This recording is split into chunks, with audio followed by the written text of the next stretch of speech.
Yo, what's up everybody? Welcome back to the Fata Morgana playthrough. Now, as you can probably tell from the dialogue that we are seeing here, we've gone into hell. Morgana's backstory, and we are going deeper and deeper into that hell because I read it all yesterday. I skim read it just because it was really, really interesting. I got to the point where Michel opens the door to see Giselle. I'm so excited for what happens next. But, I don't know what will happen next. I'm just excited to learn about it. But I have speculations, but I don't actually fully know. Anyway, I skim read the story because I was so interested and I just could not put it down. So as a result of that, yeah, I've got a lot of stuff to kind of reread, get in lots of detail, take in everything. That's it, really. So I kind of wanted to go from this point because this is where I just kind of started skimming reading the story. And anyway, this is where the story gets really weird. No, actually, I think from the beginning the story was really good, but it just gets more and more interesting the more you read, to be honest.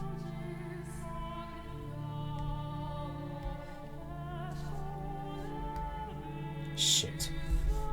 Did not mean to do that. Isn't it weird to think about the fact that this man who killed everybody that Morgana knew actually asked her why she was crying? It's so weird. Seriously, it's odd.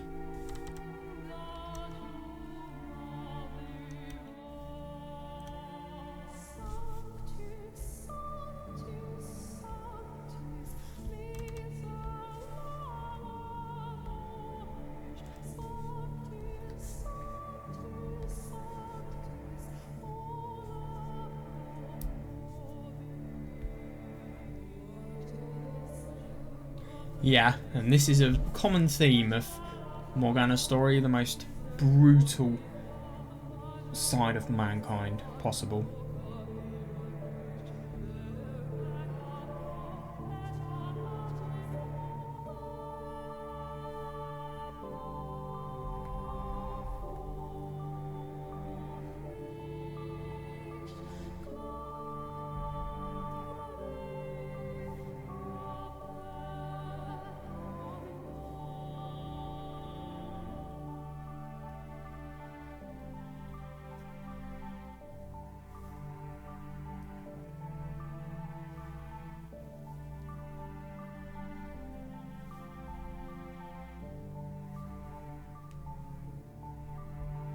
I just find it so weird to think about the fact that you murder people just for the hell of it. And then you go. And it is actually quite surprising that Morgana didn't die here, to be honest.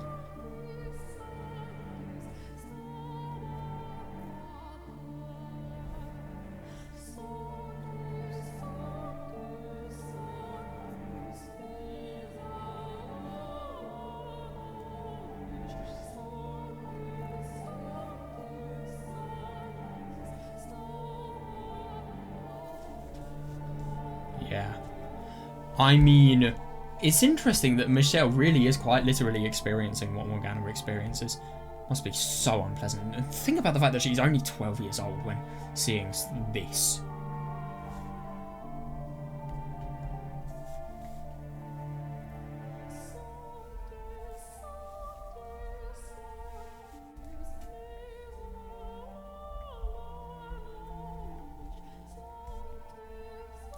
Yeah.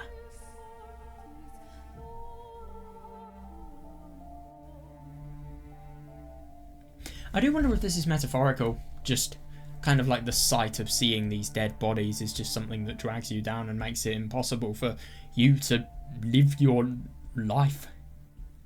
I would say live your normal life, but Morgana, let's be honest, she has never known peace.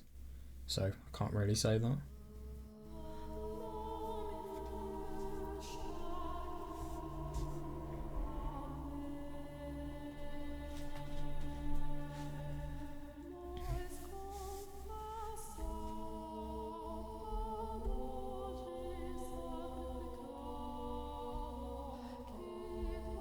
Yeah, and this is the sick thing. I mean, my God.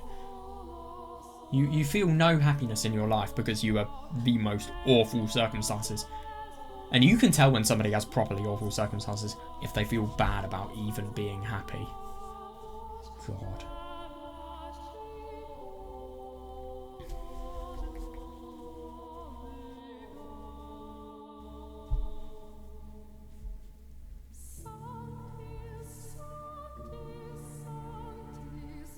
Yeah, totally reasonable. And it is interesting that, I mean, she's 12. And this person, he's 27, nearly.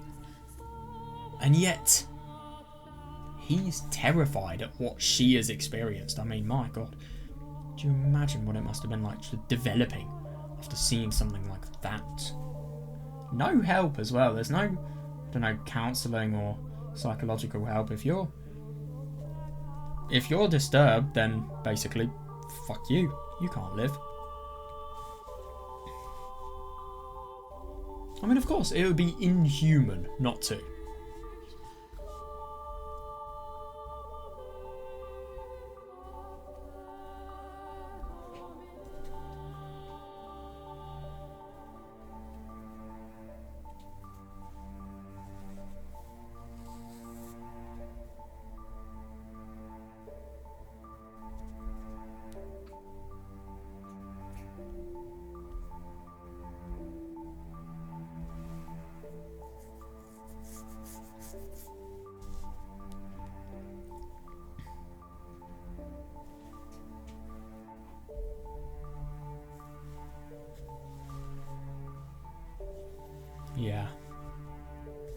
Yeah. Go back to the Lord when... just never go back to the Lord, but go back to the Lord only if you were really, really desperate. I don't even know why I said that. She should just never go back to the Lord. She should suicide before she went back to the Lord.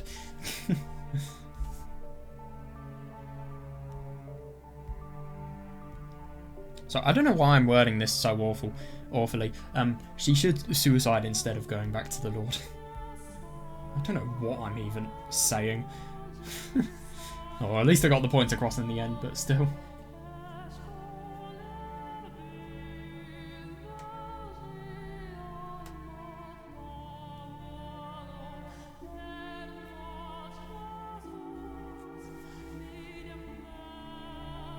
Yeah.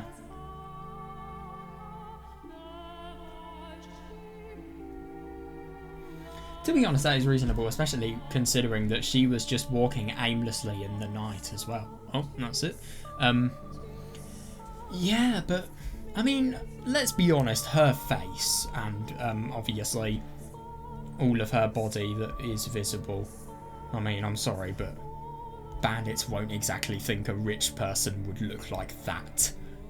They would probably not care about stealing anything from her.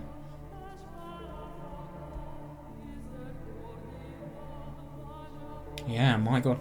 I just find it really interesting that you can so tell that this story is set in a really early time period. Just, you see a new level of cruelty to living that we don't really have to experience in developed countries much. I.e. this. And this.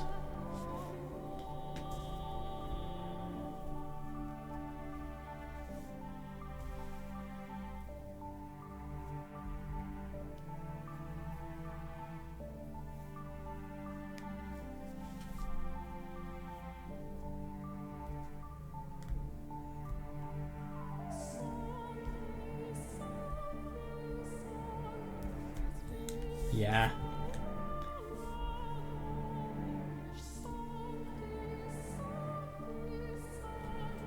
Oh God.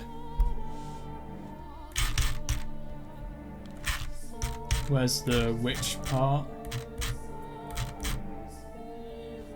I hope you can tell just how much I like this story from how much I'm wanting to reread.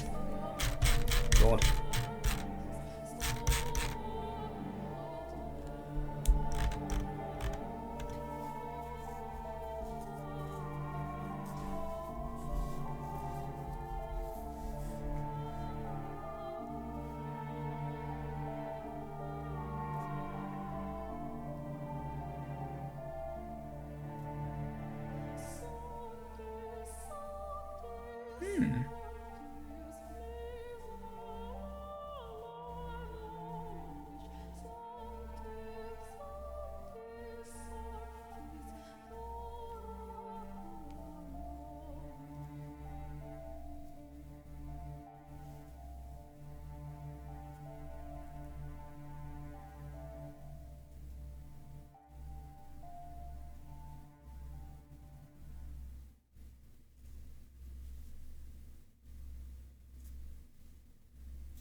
Yeah, that is a key sign, yeah.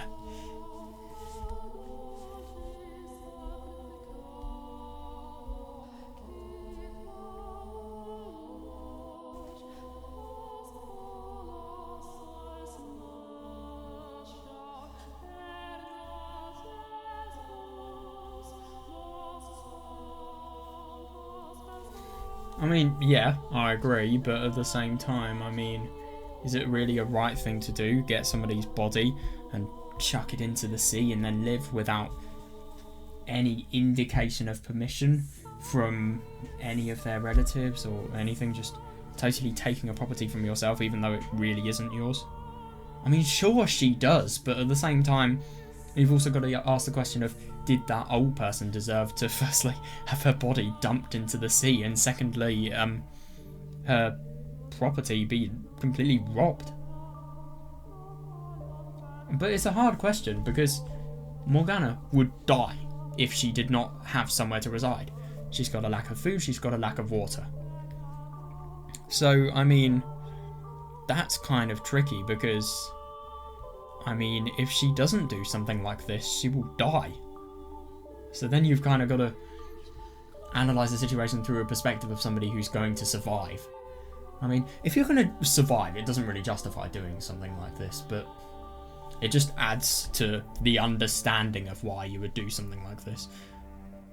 I think it's a bit of both. Of course it is. I swear, literally every moral question, if it's a deep debate, it will always be a bit of both. There will never be one extreme. Never.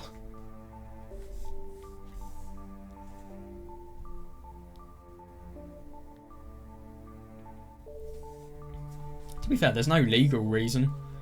I mean, nobody penalised her for doing so legally, so yeah, I suppose she got away with it in the end. And I suppose some people say it's not a crime if it's never caught, so maybe you could use that logic to justify what she did. I mean, I totally agree with this, though. That is true.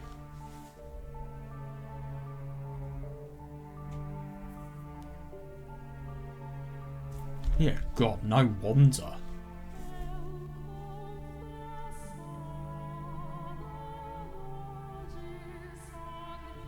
And to be fair, I mean, it's just horrible to think about the fact that she is growing up with nobody there.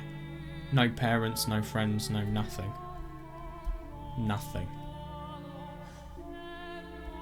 But at least it's not hell, which, let's be honest, her previous life was. But not to worry, it will soon become hell, because you will be betrayed by the person that you were most kind to. Of course, out of everybody, it's the person that you were most kind to.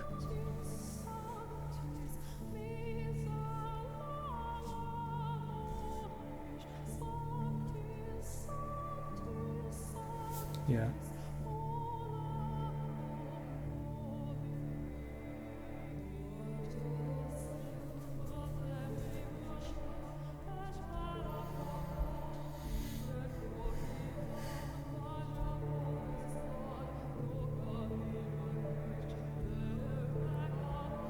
Oh my god. I mean, yeah, sure, genius move, but how disrespectful to the previous homeowner. But at the same time, this is what desperation does to people. And to be fair, I suppose you could use that previous logic of it's not being inhabited, so even though what is there is not being sold by her permission, at least it's not just standing, it's not just sitting there, and it's causing good to not only the people who are buying it, or at least you'd hope, but also Morgana, because she won't starve, basically. So basically, for your food, you are completely reliant on people here, because let's be honest, she does not have the physical strength to go and get her own food. I mean, she's not only bloody, but, I mean, really, really bad physical impairment just because of, I suppose, her lack of blood flow. Sorry, her lack of blood in general.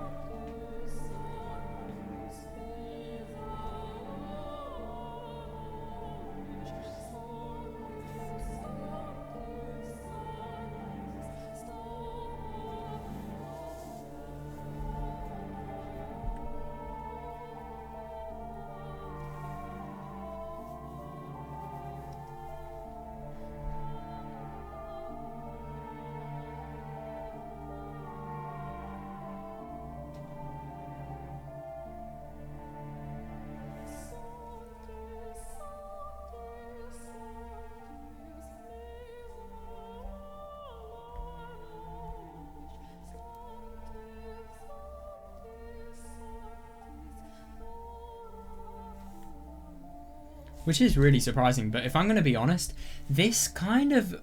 I really do wonder if he was always just trying to use this person. I don't know.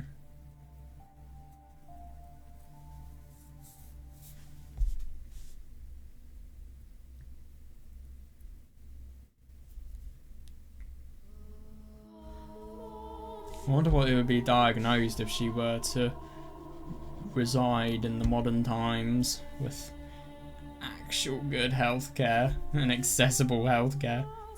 In some places. Not in all places, God no.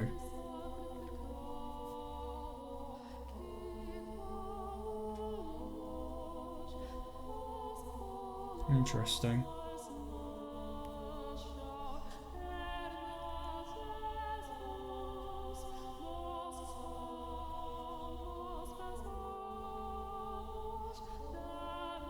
Yeah, fair enough.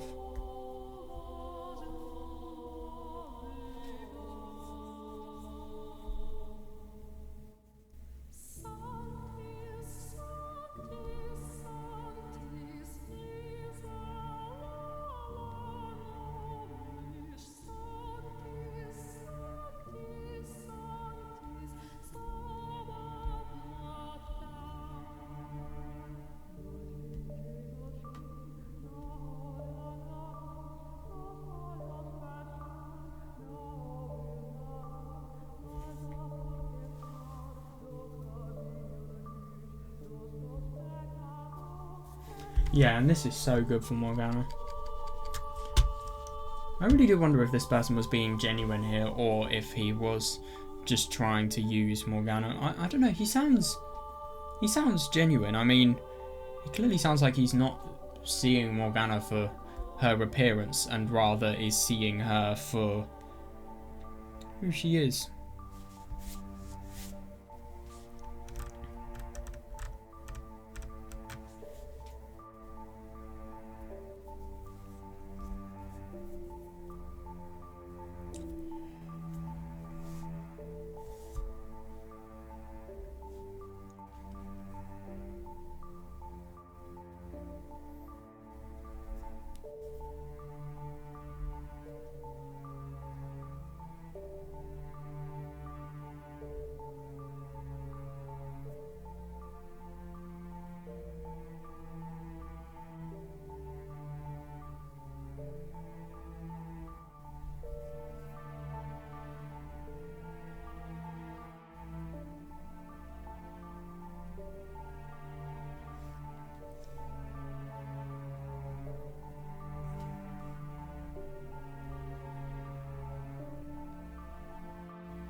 God. Yeah, but I suppose here I kind of get the impression that he's okay. And he's very, very worried about his sister, but I think this time he is spending with Morgana is genuine. But the only thing is, this is only in the way Morgana perceived it. Maybe it was always him just trying to use these walks as an excuse to get close to her. But we won't know that because it's told within Morgana's impressions at the time, so even if he was a user, Morgana wouldn't have realised it properly.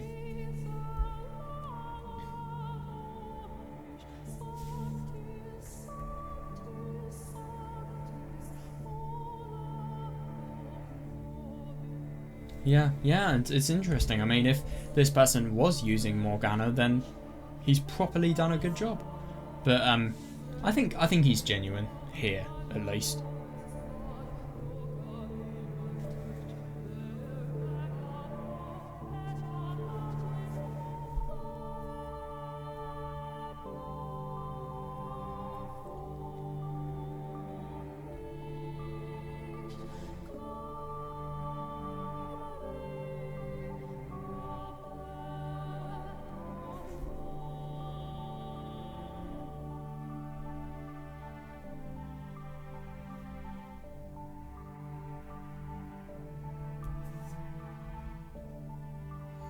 Isn't that interesting that he believed it all?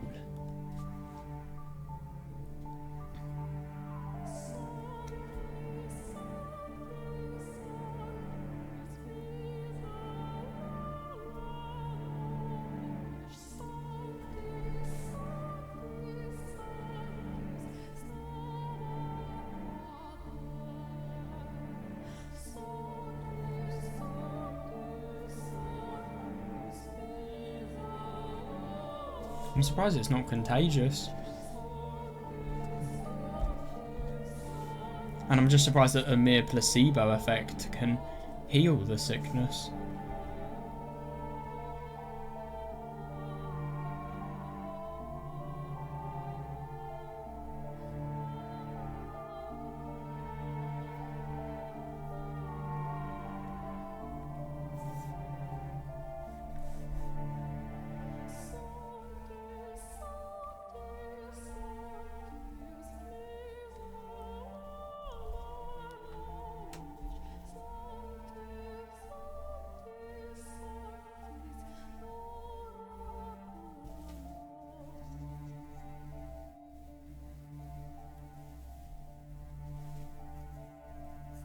Yeah, fair enough. And it's awful. I mean, everybody is just trying their hardest, and Morgana has seen total attachment in these people just because she really, really wants to help them, and she really cares as well.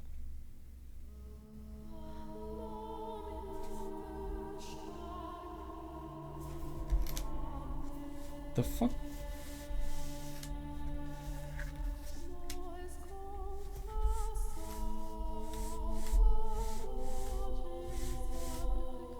My keyboard is making really weird noises. I don't get what that was.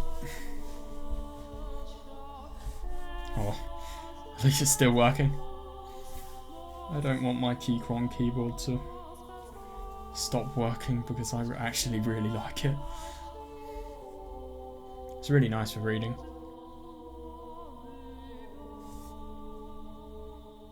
And it has hot swappable switches as well, so yeah, that is a big plus.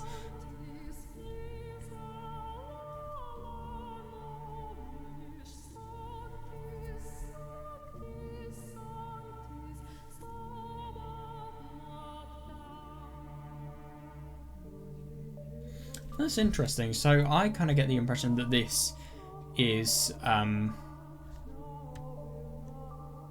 I get the impression that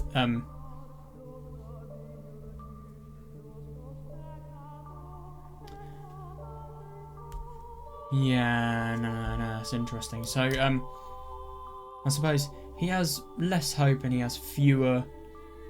He just has a lack of belief in helping his sister, and he's trying absolutely everything. Yeah, but I suppose it's useless here.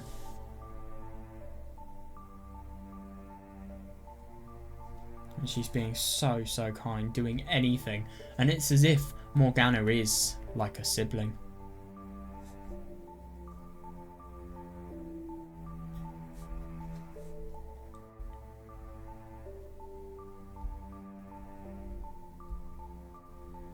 I suppose just because this is ruining his mental health so much that he doesn't really want to see anybody. He just wants to spend time with the sister because after all, she might die.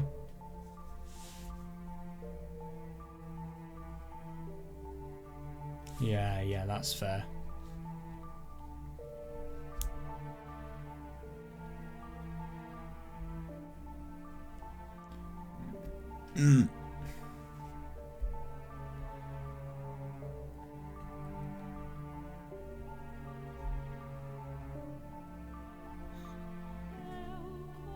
Yeah, but that is interesting. And I do wonder if this disturbing part is... No, I really don't know what this is. We don't really know much about what this person's truly thinking, but maybe it could be just the fact that, well, that stuff about blood being sinful, it could be that. And it could be her physical appearance as well, and just what his desire to cause her sister to get better, that's what it's causing, and how it's making her physical state deteriorate so much.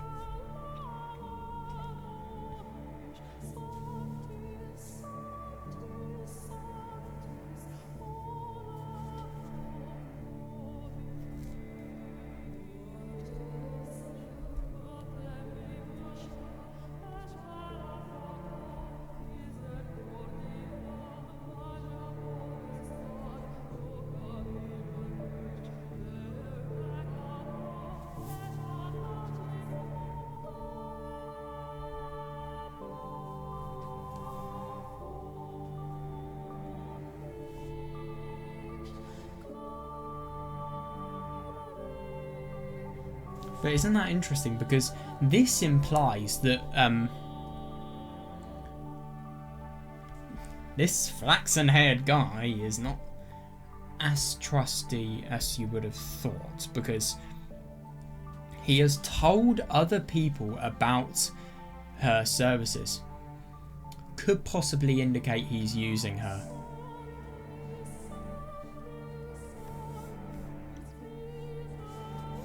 Yeah, and isn't that interesting? A little indication of what he might think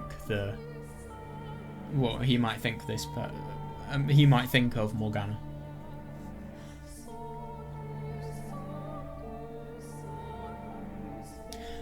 Oh, that's interesting. So they've always had a connection.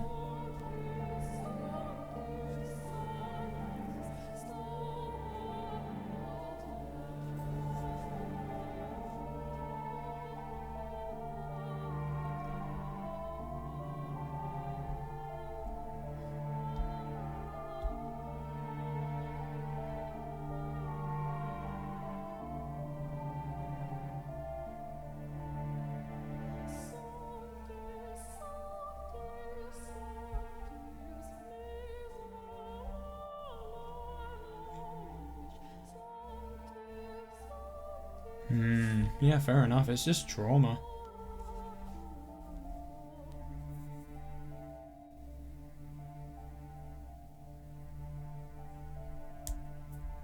I don't trust this person.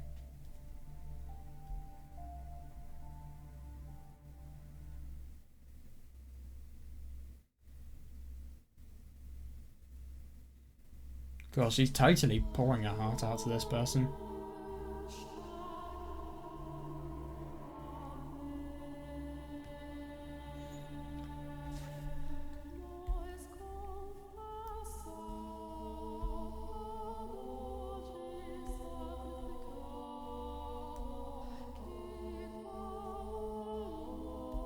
So what I think has happened is this sick murderer has bribed this person.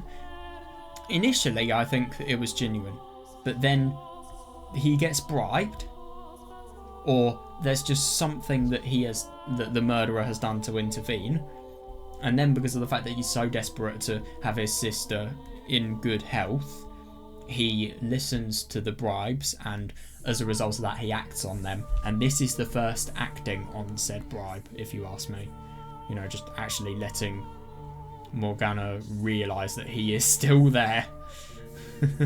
And because obviously, the only reason Morgana's arm gets chopped off and everything declines is because of the fact that she trusted this person.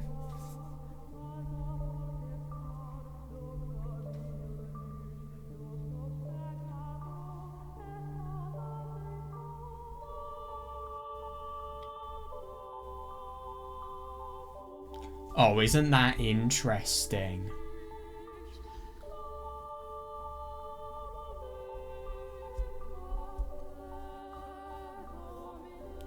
God, this is told so fucking brutally.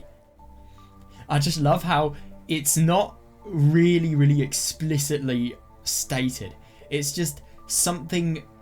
It just feels like it's kind of like a repetition. It's got the same structure, and then it's just something so shocking. So you're used to seeing the question, and then you see the question, and then, oh my god, something so shocking. I just think that really adds to the impact because it's the last thing you're expecting.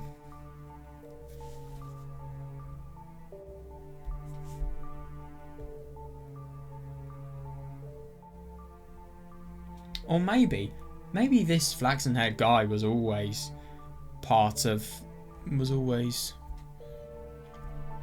there to follow, just to get, well, just to be a kind of like a double agent. What I'm trying to think is maybe the sister was never ill, and maybe all of that was fakery, because what could have possibly happened is he gets the medicines and then he sells them and then he makes money like that, maybe, or something like that. I don't know, because these are probably quite valuable, the medicines that this woman has. I don't know. It could be anything, but he's definitely connected to the Lord.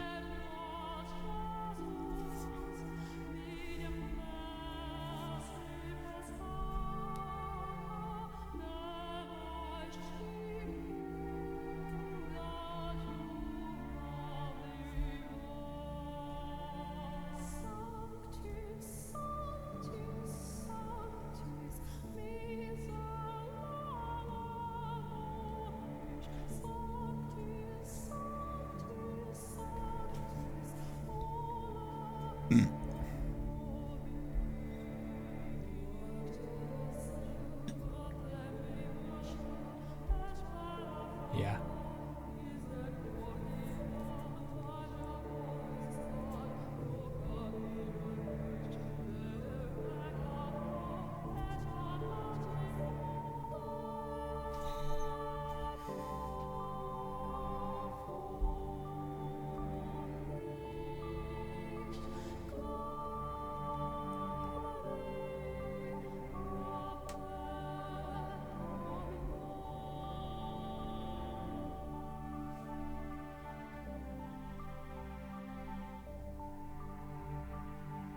Yeah.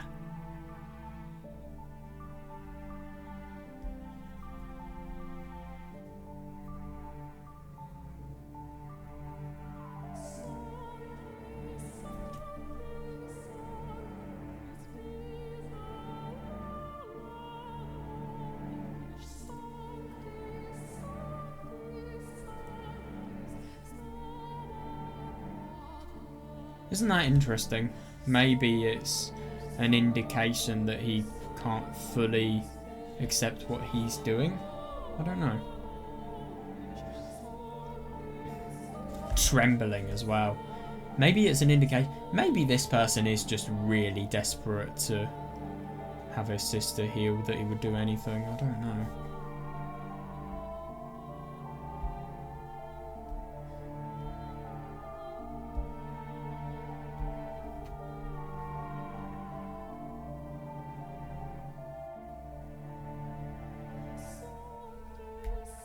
Interesting.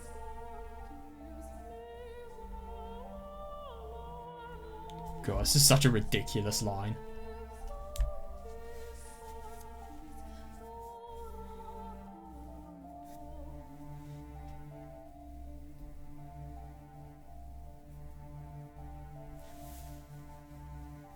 Yeah, God, it's just sick. Especially considering that Morgana feels as if she's really been betrayed by the flaxen head guy. Because I suppose she was kind to him. She really, really was. But, I don't know, it's just... There has been some sort of proposition that has been made to him and he's accepted it, and that means that he needs to be part of the operation that... Well, where Morgana's blood is used in order to revive the church. And it's interesting, church rather than mansion. But yeah, it doesn't surprise me that it was originally used for a church, that building.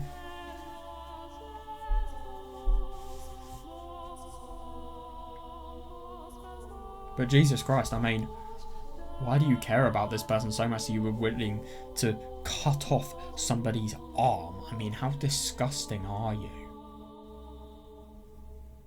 And your share, what the fuck was that about?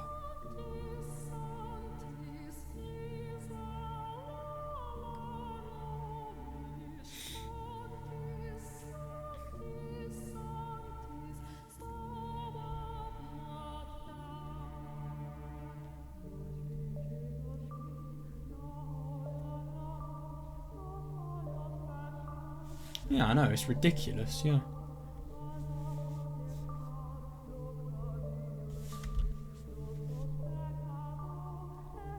No, and if you can, you're weird.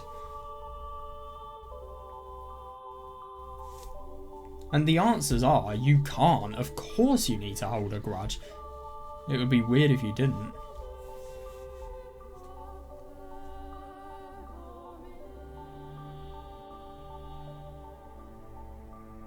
The Lord.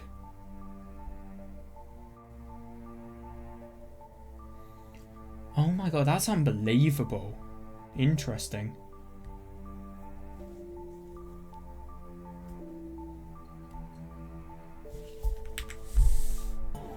Fuck's sake. Just stopped recording by accident. So annoying.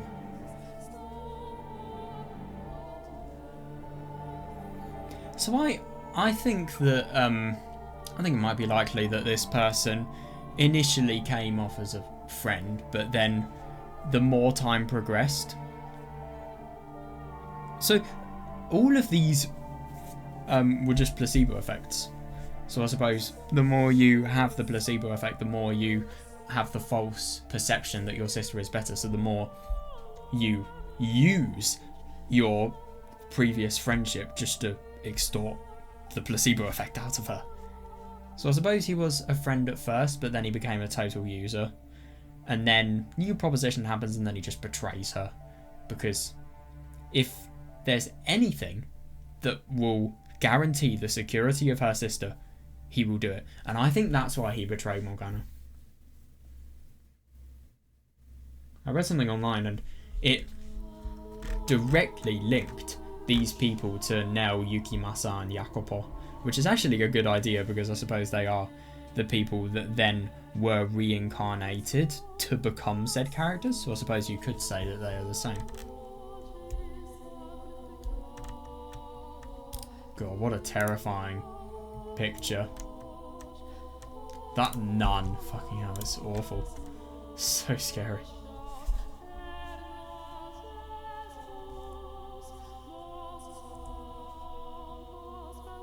But it is interesting just to think, why are you doing this just for this church? I mean, my God. They're doing so much. Oh, God, right. The story could not get more messed up and dark and horrifying, even if you tried. Nope, not true. Of course it's not true.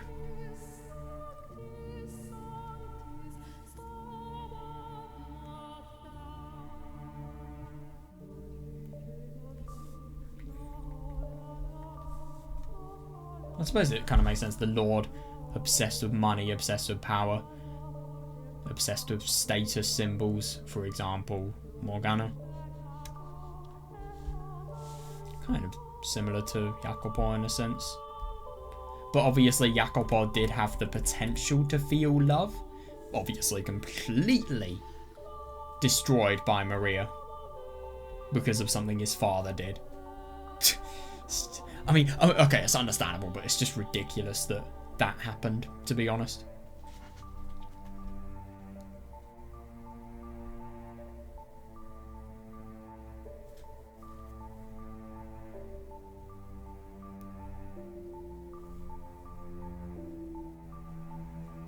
Yeah.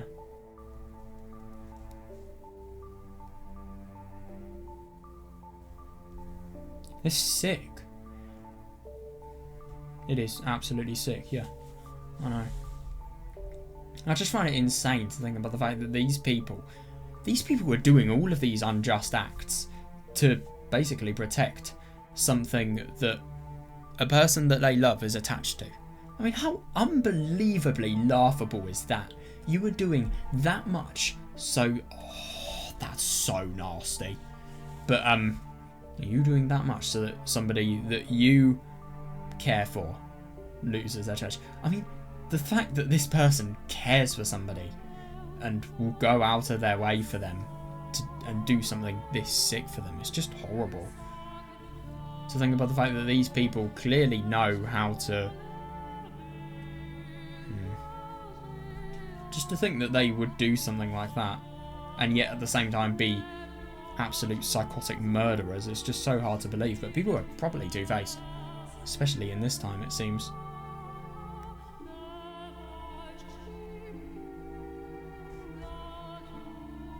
I know, this is a very, very good line. Yeah, murdered. Yeah. Just because you felt like it. Yeah.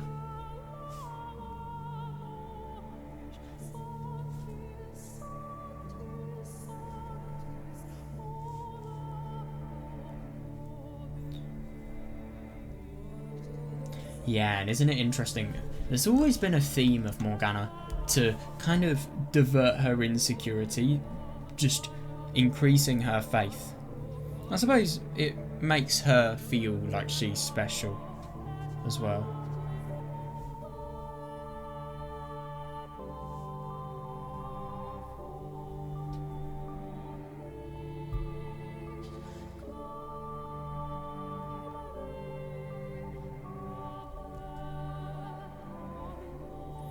Yeah, and isn't it interesting just the lack of...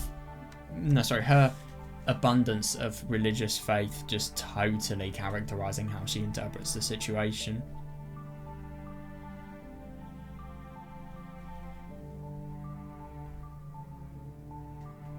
And I mean, my god, her being called a witch, that is an ultimate middle finger. It really is.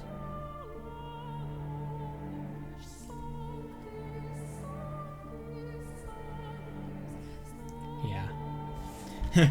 Witch Lord could be the Lord, God, or Jacopo. I know, I agree. Why is this happening to you? Let's be honest, if it wasn't for Morgana's horrible mother, her life would not be like this. Her mother has given her a lifetime of hell just so that she can thrive economically. Well, she did it so that she can live. How sick. What would have happened if there was no rainfall, I wonder? Well, she probably would have found another way to attribute her child to miracles.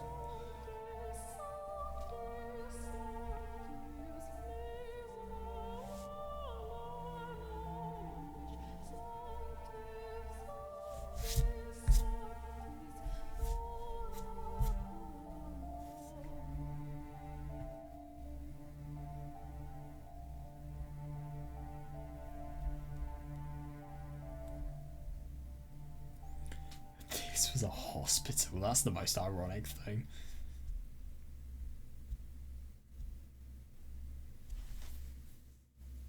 Yeah, so it's a perfect place where people can pray. Obviously, they have a common interest of religion. They can reunite. Oh, sorry, they can unite with each other, and they can get healed. Oh, but what's also happening?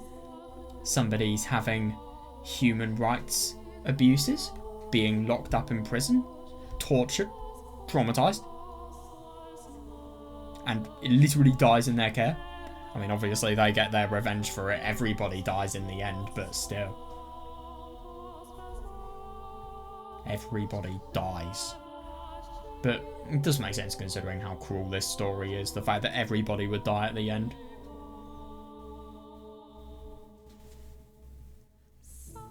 Yeah.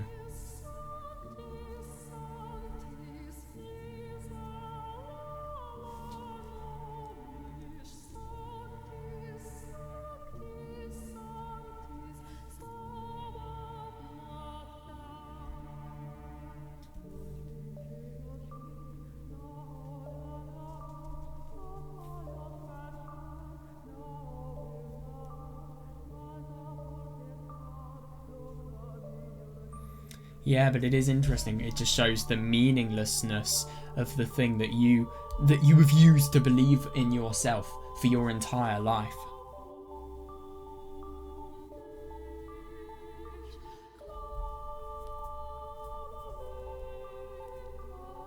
Yeah, and there's jealousy as well. And I suppose it must be hard for her because she's so used to being the spotlight and the attention.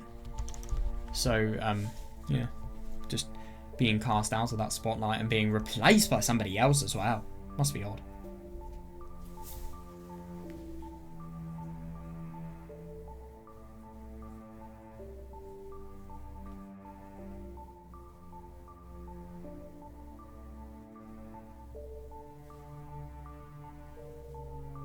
Yeah.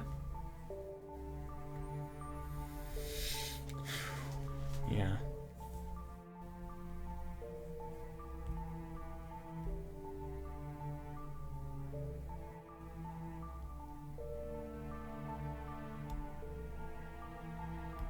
So I suppose they're more, they prioritise their people over costs and continue the need to continue having enough funding to run. Yeah, it's all very nice. And it is very nice, it's kind, and it improves the lives of people. But, I mean, I think it's just worst that something as kind as this has such a horrible secret. And this is another example of people being desperate and their desperation really reducing their morals, let's be honest here.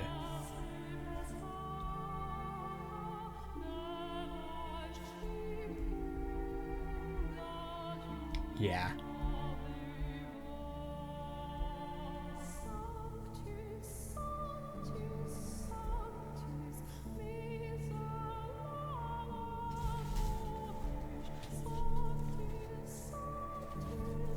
Yep.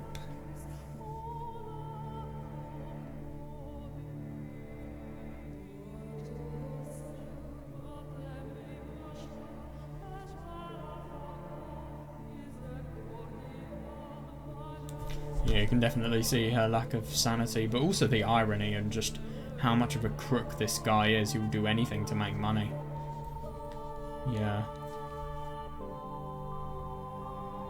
But the thing is, the worst thing about all of this is you're just locked up here.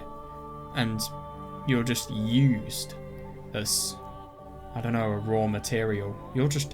You are the supply chain. Like, you are the raw material. Oh god, that's creepy. Like, for example, I don't know, you have, I don't know, various metals that are used for any type of product with metal. This time it's blood. Not extracted from a mine, but from a real, living human. It's sick.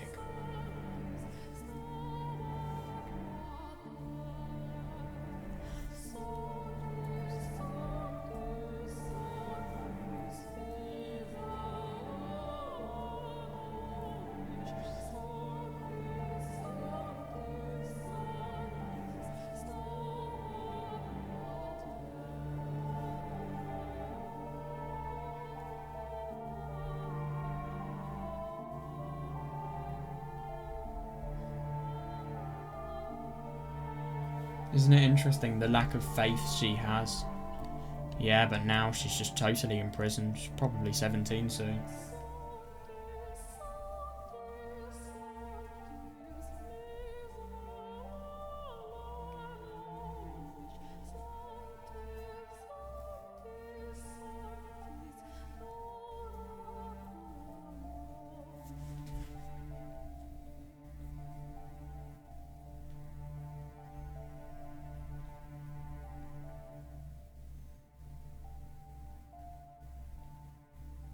Yep. Yeah, so much so that a church can run. It's just insane. This church is dedicated to the goodwill of society, and then something like this happens.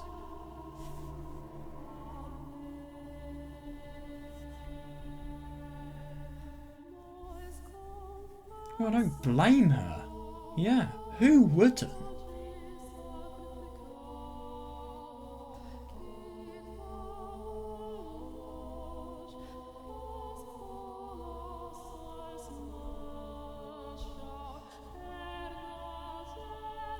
Yeah, totally reasonable. I mean, fucking hell.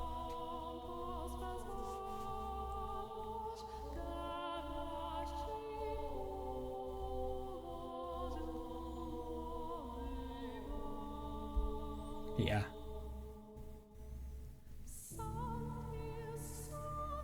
It's sick. It's absolutely sick. And I mean, you just have... I think it's just so ironic that you have a place that is dedicated to the goodwill of people, and then you just have the most awful human rights abuse on somebody who is innocent. I mean, this is awful.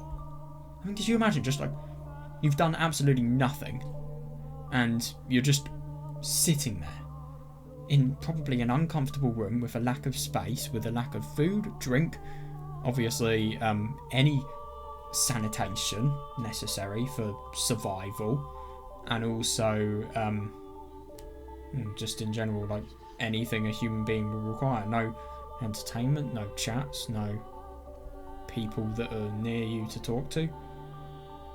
No light.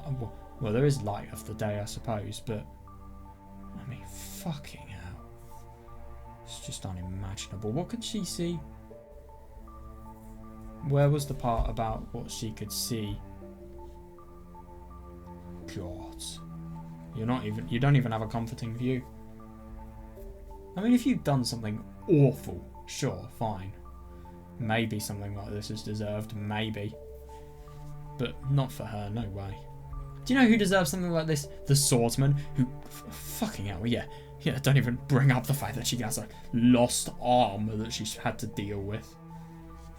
It's so brutal. It's so unbelievably brutal. Could she actually open the window, I wonder? Because, let's be honest, anybody in this situation would have jumped from the window.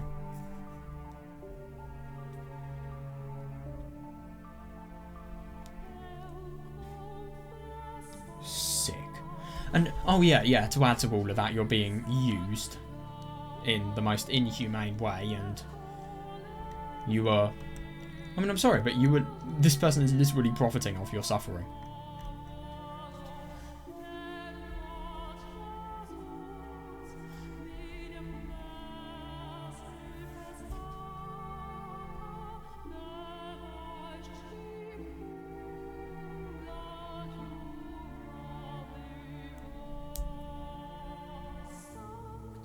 Yep, you're hearing these people living the dream, whereas she is living her life. And it's so wrong. I do wonder what the nun thinks. Or, here's a good question. Does she even know?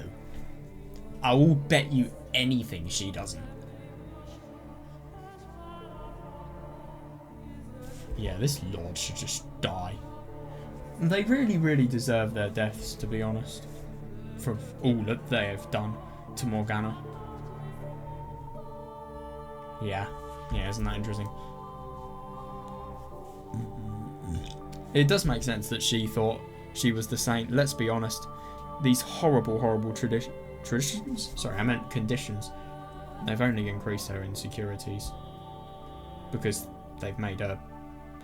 Well, I mean, let's be honest. Who would not be mentally insane after conditions like these?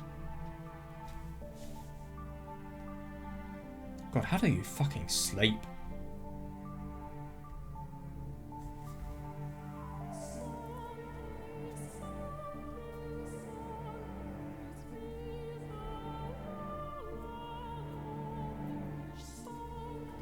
Yeah. You never get an escape from it.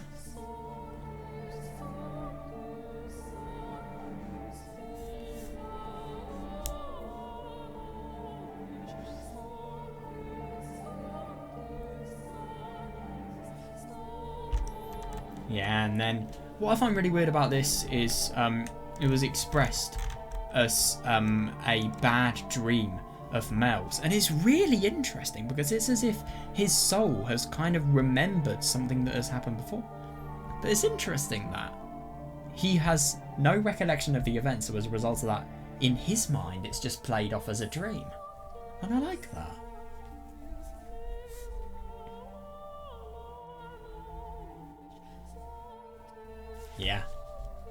Yeah, because your goodwill from the church will be exposed.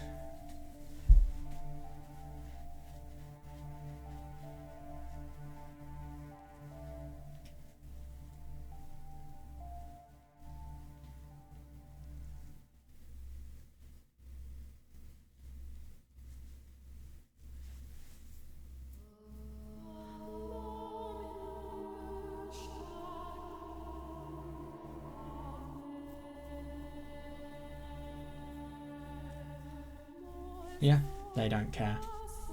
And that really gives you the indication that this... Nah, I think Mel was always using Morgana.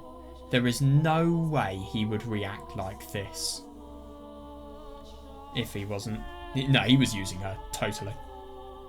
And it was all done just so that he could protect his sister. That's what I believe.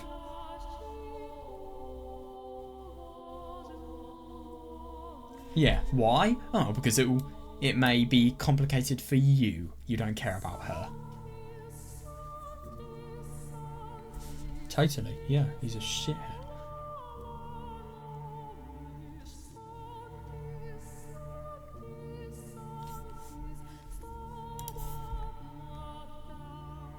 I've got to be careful here. Yeah, here we are. Let's stop here.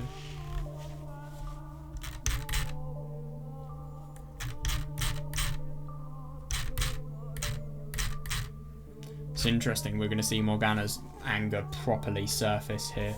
But who can blame her? Nobody. And if you can blame her, then we have very different views. Let's just say that.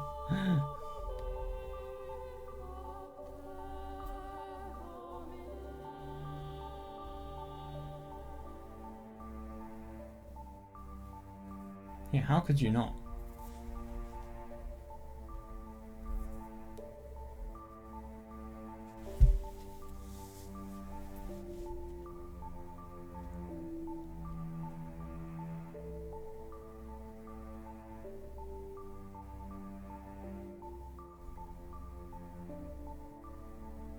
I mean, it wasn't an actual miracle. You were diseased because of your horrible conditions, and as a result of that, people who drank your blood also had said disease passed into their systems. Yeah, had the opposite effect of what it was promising, which is ironic.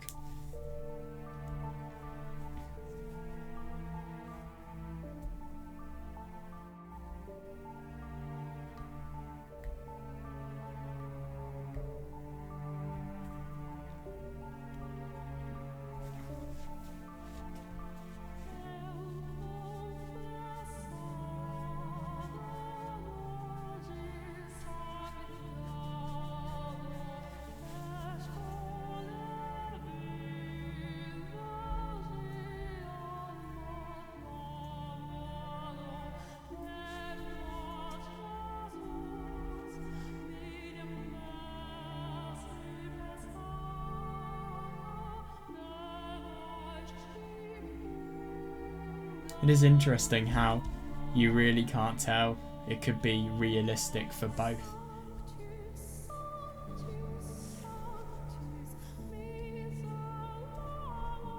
Just some sort of higher entity which has more power than a human being could.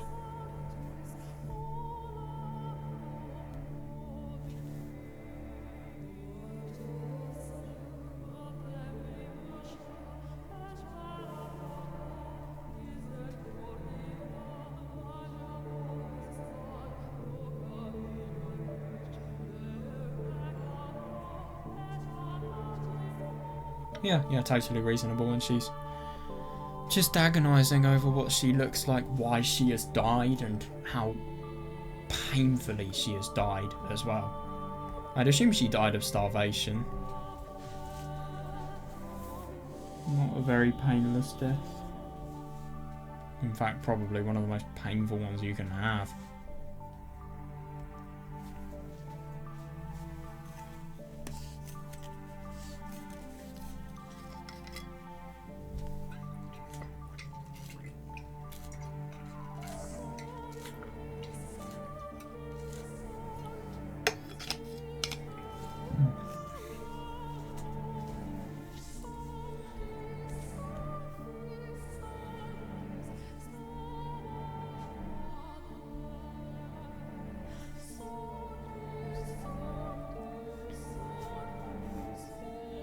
Yeah, reasonable.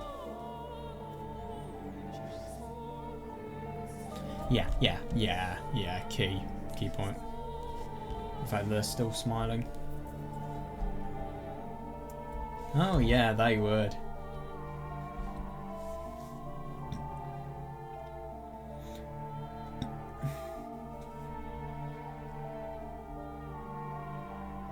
Yeah. But I found it really interesting to think about the fact that she is here. Here she believed that she was a saint initially, but because of humanity depriving that viewpoint so much, it's as if she believes herself that she has become a witch. And it's kind of like how loads of demons are just fallen angels, because they do a cause that benefits society, but then society... Well, here the case is, she benefits society, but then society takes advantage of what she used to benefit society and takes advantage of her kindness, like the flaxen haired guy did. And then as a result of that, she has anger and wants revenge because these people have been more awful than anybody can possibly imagine. So, yeah, it all makes sense.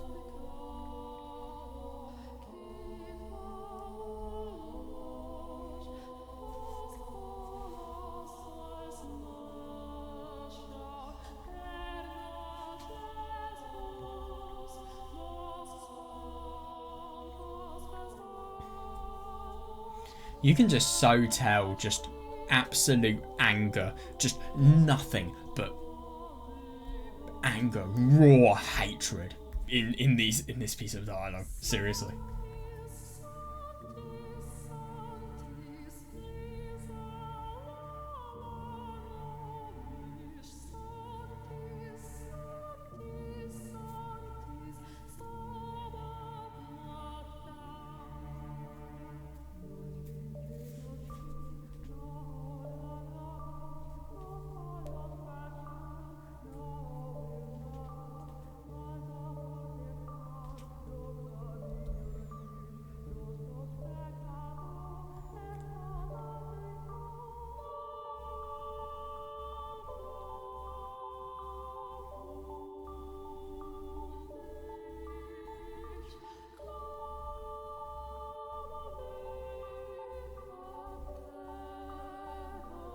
God, and to think this as well.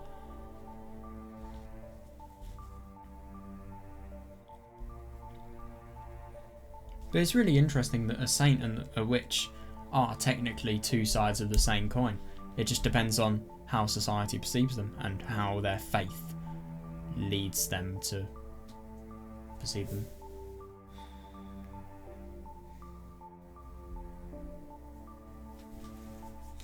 Yeah, oh my god, yeah, and you can properly tell.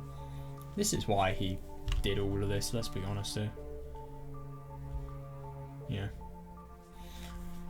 It's understandable why he did, but what you did to Morgana was unacceptable. I can't feel sorry for you.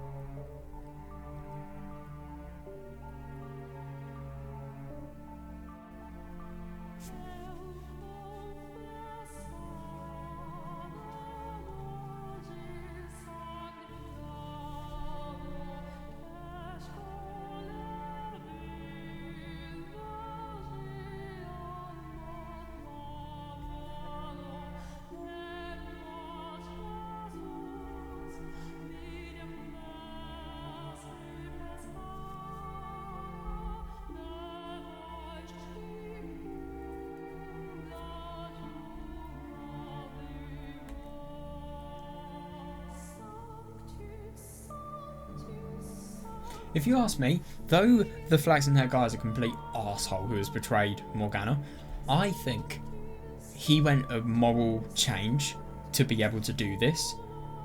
Because I'm sorry, if he didn't want to do any of this, if he did want to do any of this when his sister died, he would not have exposed it and he would have kept the secret. I think he didn't want to do it.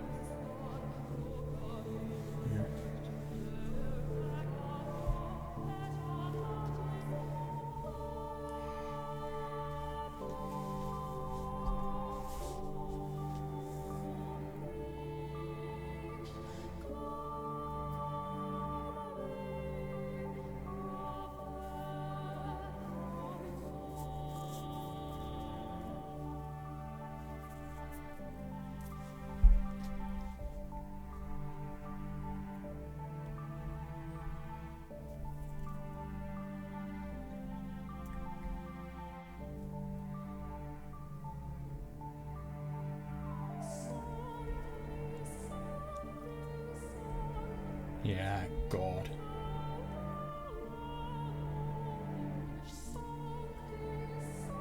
But let's be honest, isn't it ironic? It was always hell. It was always never truly right. If anything, it's the most sick type of righteousness because, yeah, sure, it's right, but look at how much wrong is happening in order to fund what is right.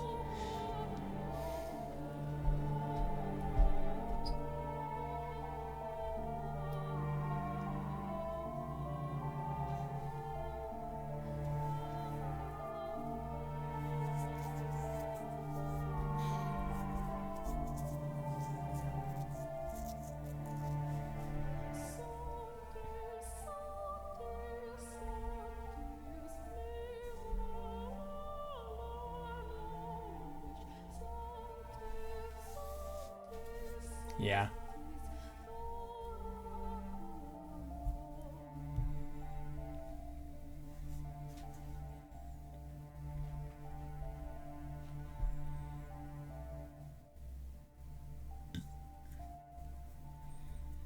Yeah, fair.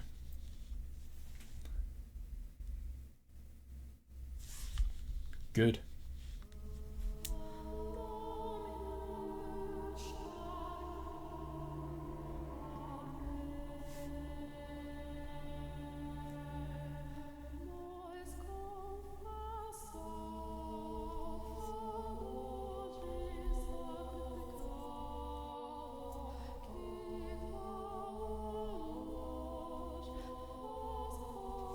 Reasonable.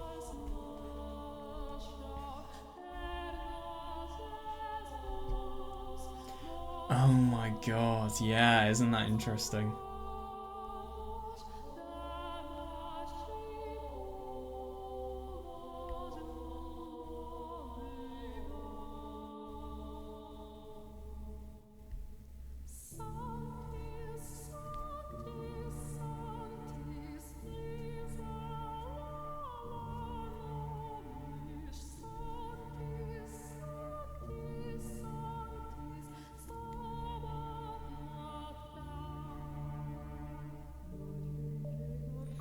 How can somebody like this deserve to make peace?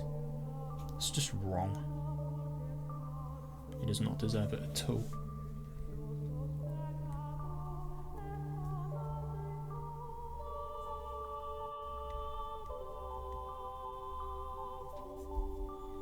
I bet you anything that the nun didn't know the truth about the medicine.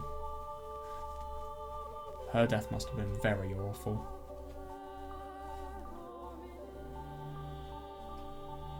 Yeah, that is deserved though. If anything, I mean, what Morgana was saying, death is so instant, it doesn't reflect any of the pain that you and your unjust practices might have put onto the people that you have affected. So, this is not good enough in her eyes, which is fully fair.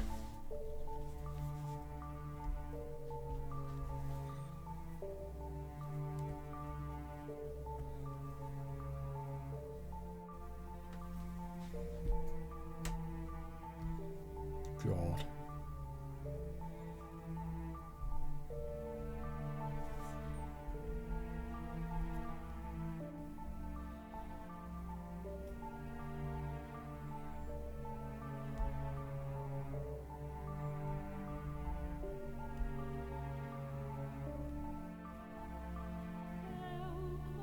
Yeah.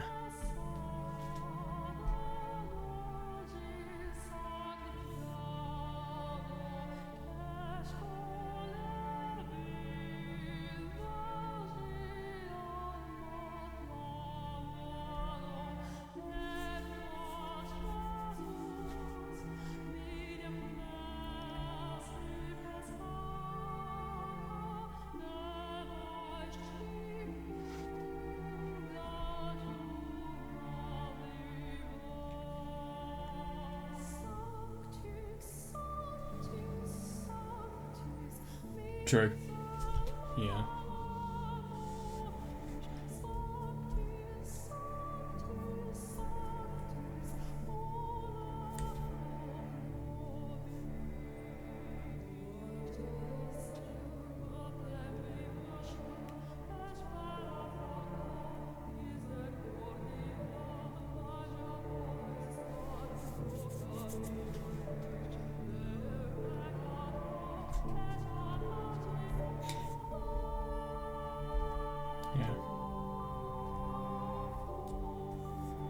It's fortunate in the sense that she gets revenge for the people that have treated her so awfully in life.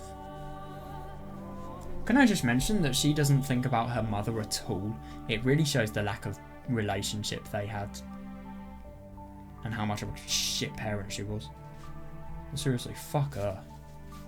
Morgana could have lived a normal life if it wasn't for her, and that's the most unbelievable thing. She could have lived a normal life.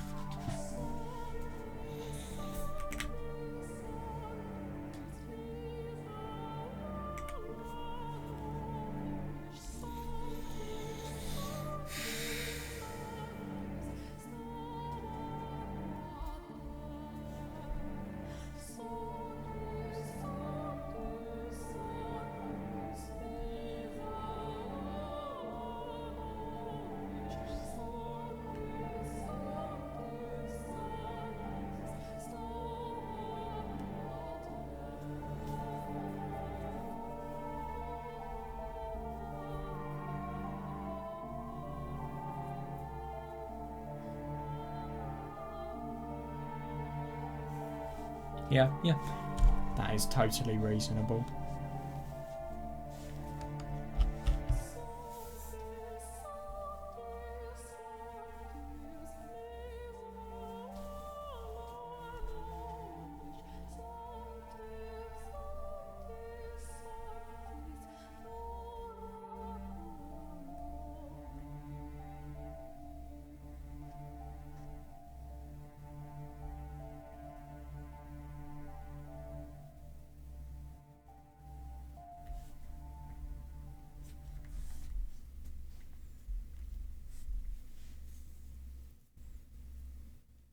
Yeah.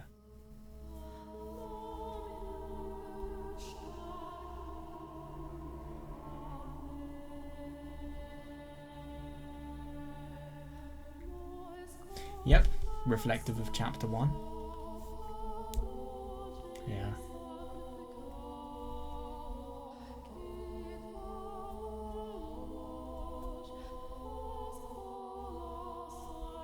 He was, totally, and he doesn't care.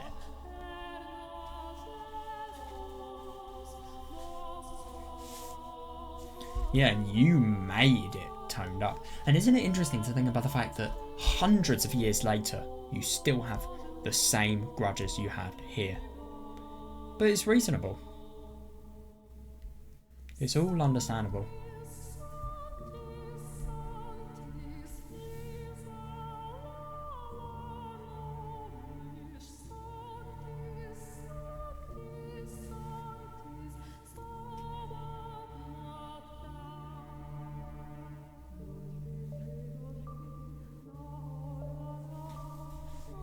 Yeah.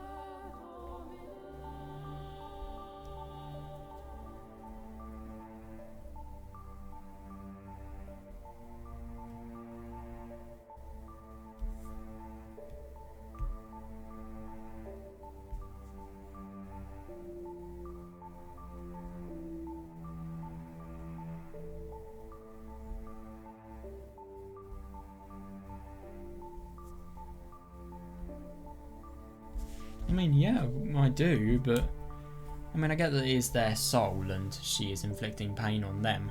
It's surprising that she actually has the power to do it. I mean, obviously that logic of the world of the dead not really matching the world of the living, and kind of her becoming a witch in the world of the dead because of her hatred leading her to become that. It's just interesting what she's saying about the willpower. You have a will and you always you stick to it always, and then it's granted. It's kind of like that, and that's the same for her power.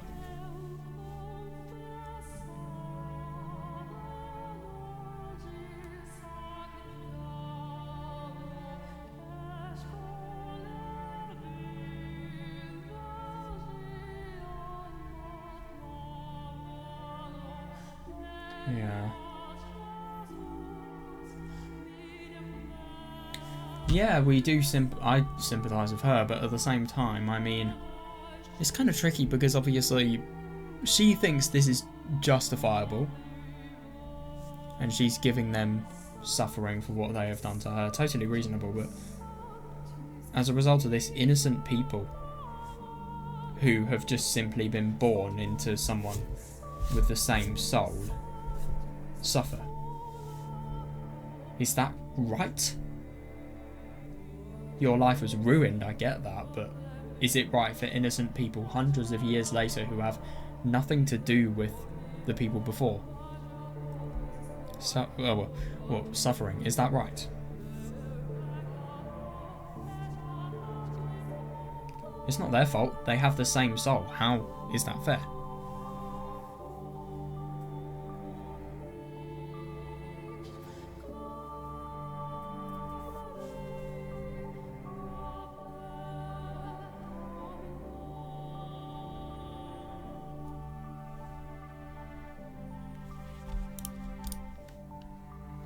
Yeah, of course you do. Isn't that interesting?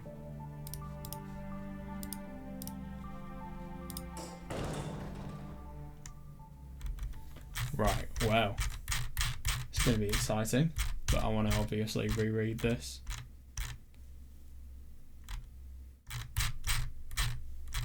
Feels weird not hearing any music now. Yeah, if anything, it's a bit scary.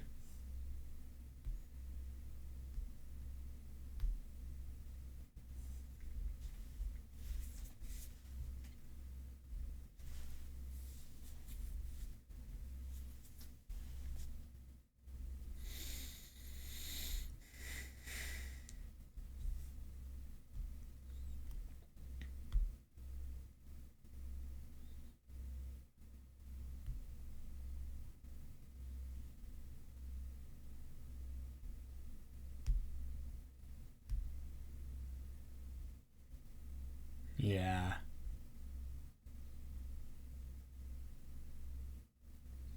Exactly.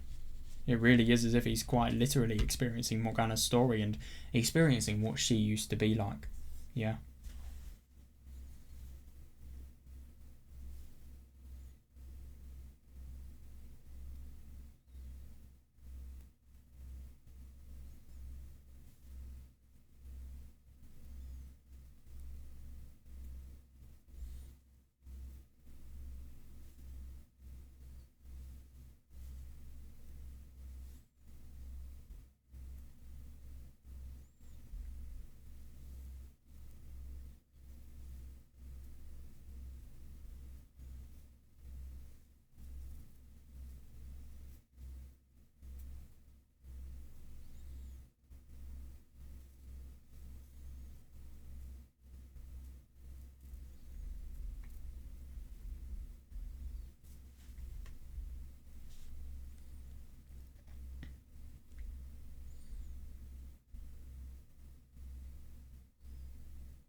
Yeah, fair enough. I mean, the stress, the lack of blood supply as well, just totally restricting how much you can rationally think. And also, just in general, all of the trauma and the rage and just any bad emotion you can think of, to be honest.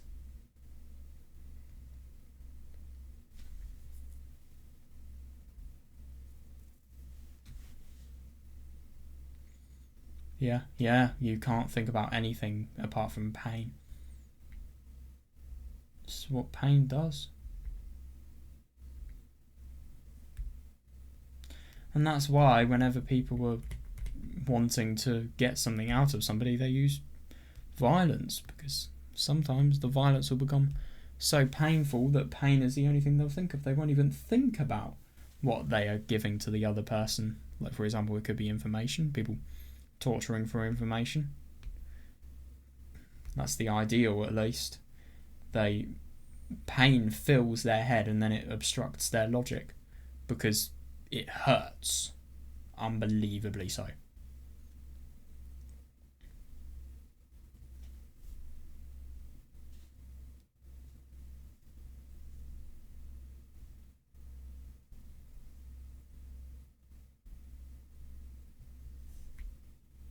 Yeah, yeah. That's interesting. Yeah. And we can totally see how Morgana has changed and how sadistic and cruel and awful she has become once her life has ended. And what I hate to say, it's not surprising. At all.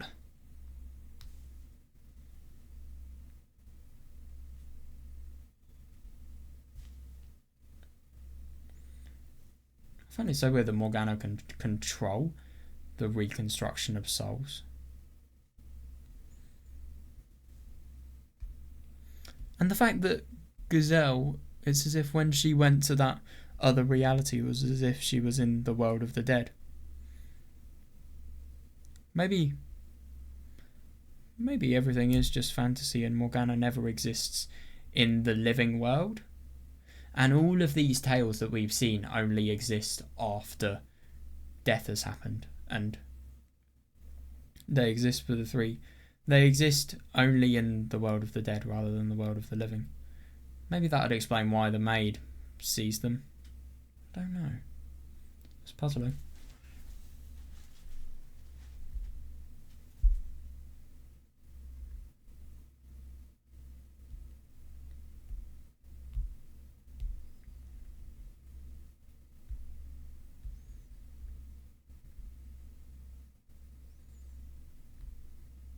Yeah, and that's the worst thing. Oh my god, it is such a temptation. You have such a horrible situation. Such an easy way out. Don't know why I whispered that, but okay.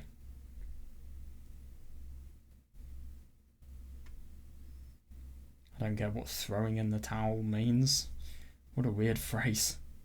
But no, shame and giving up. That's how I'm interpreting that. Yeah. And this is kind of like what Morgana was thinking, temptations to succumb to anger and rage. Which, of course, who would not? And giving up seeing anything in humanity apart from evil. But of course it's impossible not to in her situation.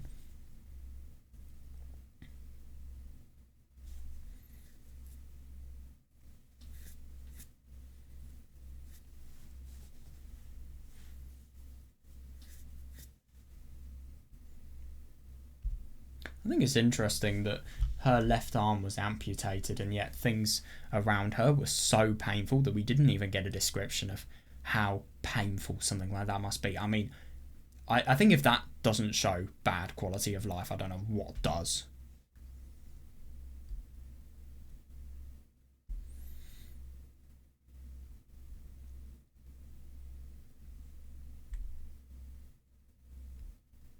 Yeah.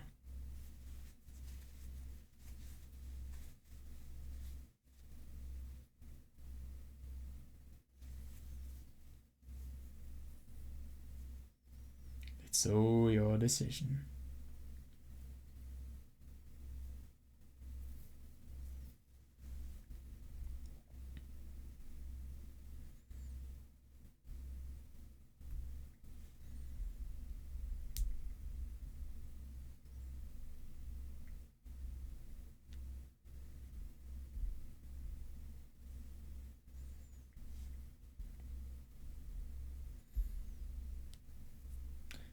But the only thing is, I mean, the key difference between Michel, even though he is experiencing Morgana's pain, the difference is he has something to continue for, I suppose.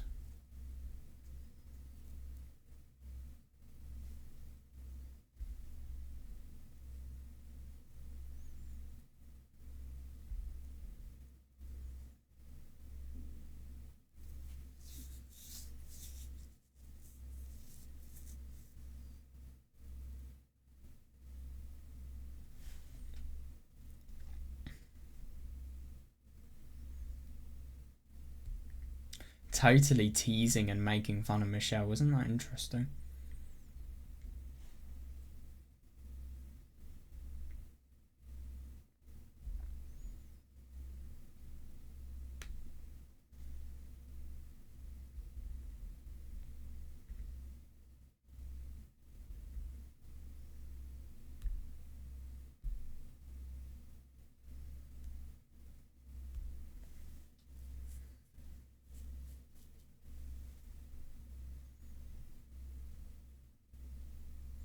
And isn't it interesting? He's kind of rising up against Morgana's story, but ironically, the reason why he rises up is kind of the same thing that Morgana could have thought.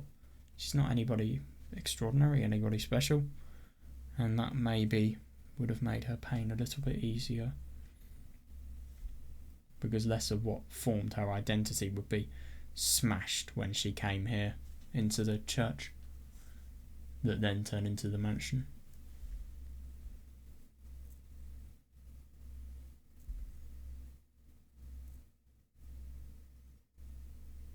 Yeah, totally reasonable.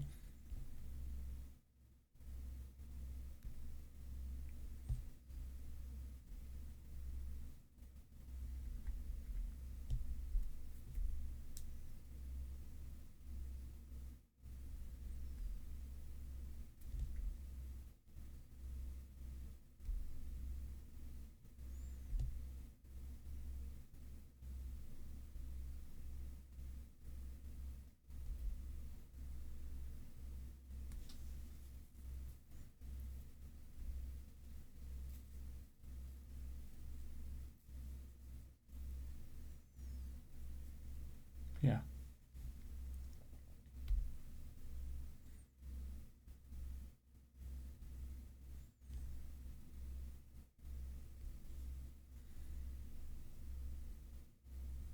Yeah, and Michel, even though he's experiencing literal hell on earth, he is not going back, and he is so determined.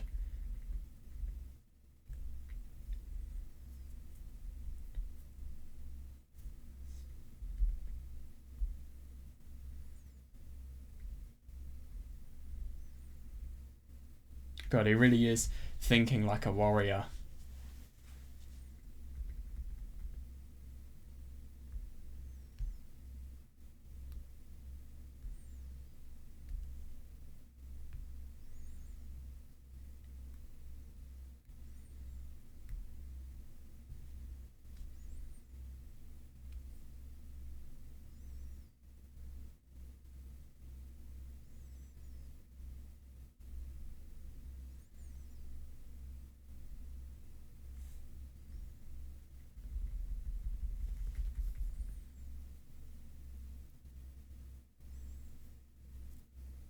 Yeah, it's awful that such an injustice had to happen.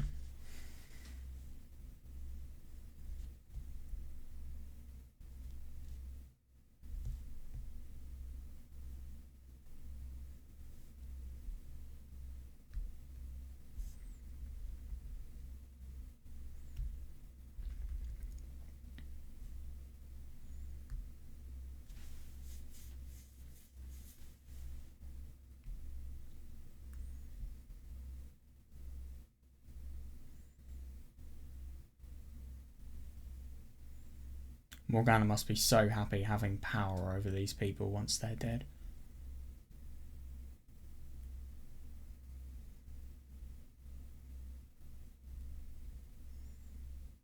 Yeah, totally reasonable. But isn't it interesting that Morgana has the desire to stay?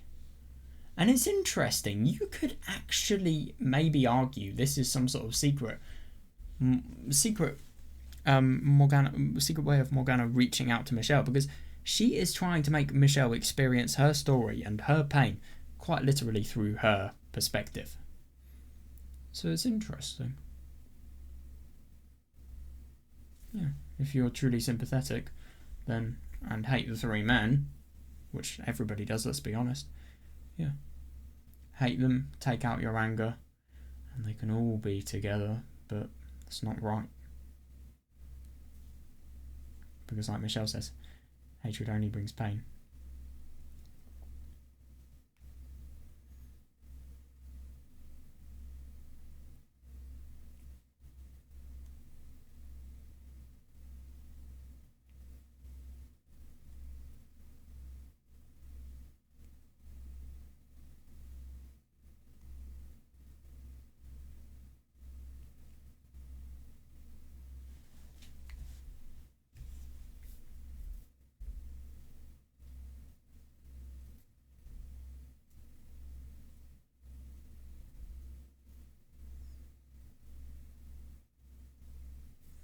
yeah, you can be together and you can make Morgana happy and you can make her entertained and not lonely, but is that a way to live? No.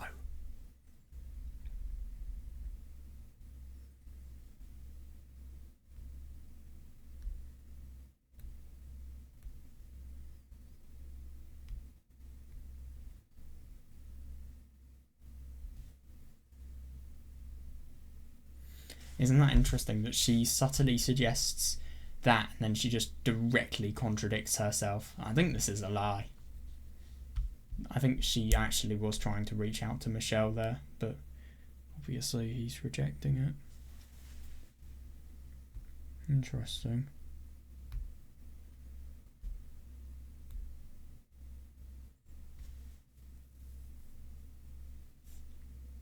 I suppose it's an attempt for Morgana to bring Michel and obviously then Giselle to an evil side as well.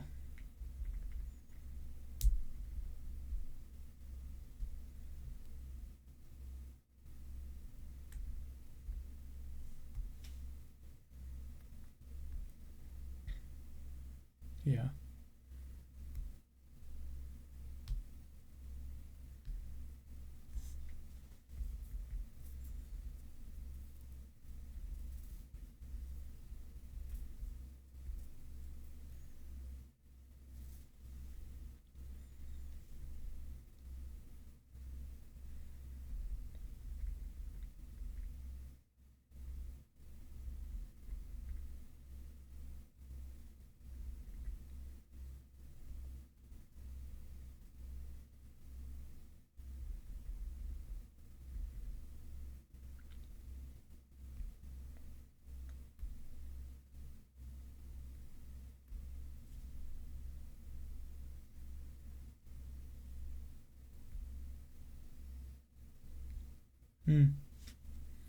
Interesting.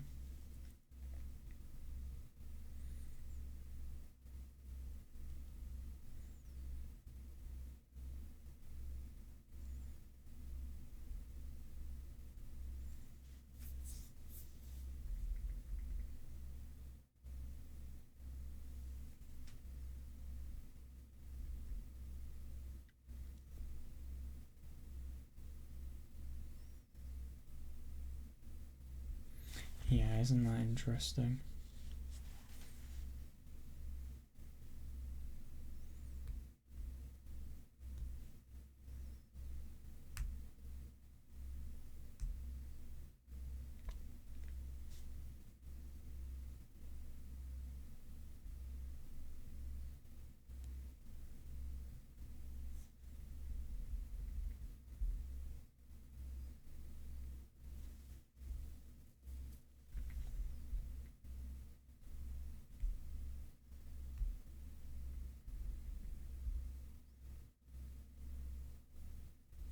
Interesting.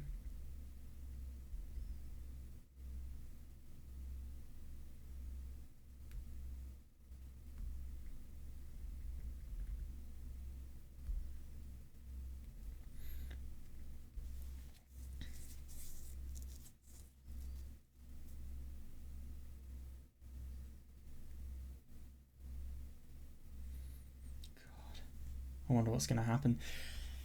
Anyway, yeah, it's interesting with Morgana.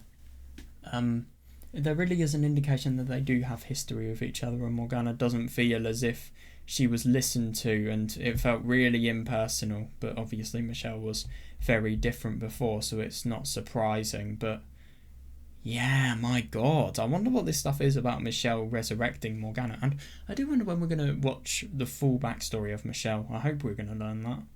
But yeah, it's just interesting. They really do have a bond together, and obviously there's just such a lack of further connection, because I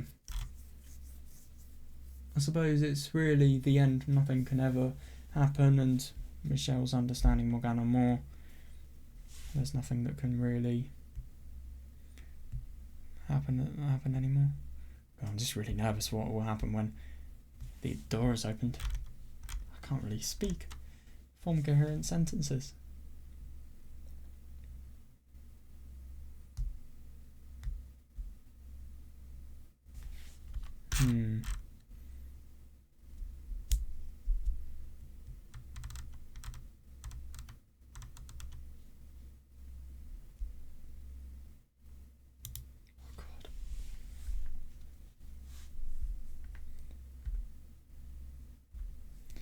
This is Morgana. That's all I have to say. This is Morgana.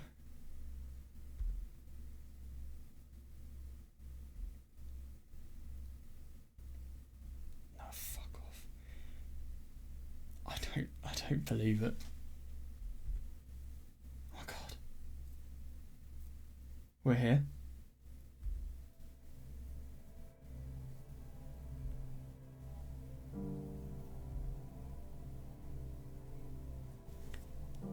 Yeah, it's really weird.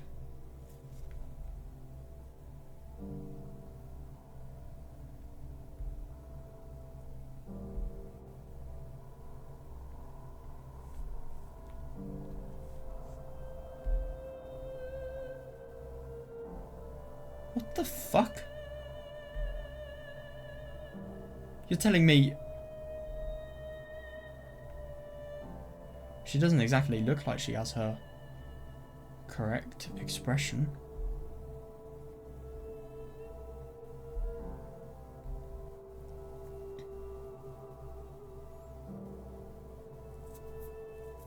But why is he not in the room that would normally be there when you open the door?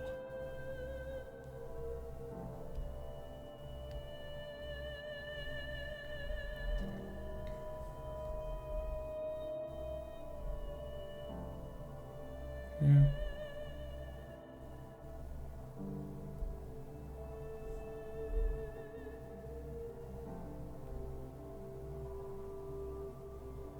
But of course, who wouldn't? But isn't it interesting to think about the fact that you experienced the cruelty that Morgana has done? And you've known her for so long, so this is her means of understanding. But it's interesting that Morgana actually tries to push him away from Giselle, if you ask me. It's very confusing, her motives.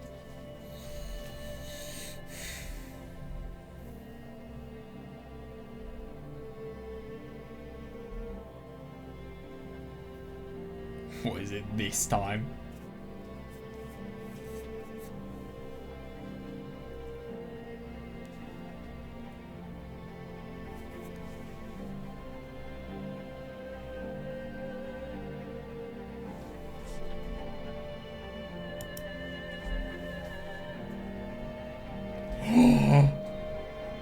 What?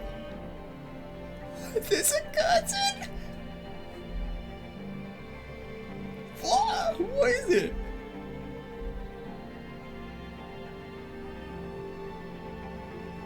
How do you mean? What?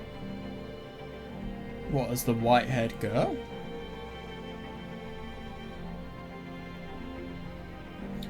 Oh my god! Dude! We're being idiots. This is not the Giselle we know. This is all a lie, I think. Because the Giselle is the maid. This is the old Giselle, a variant of Giselle that doesn't exist anymore. What is happening? What has happened to the maid rather than Giselle? Seriously. There is a curtain.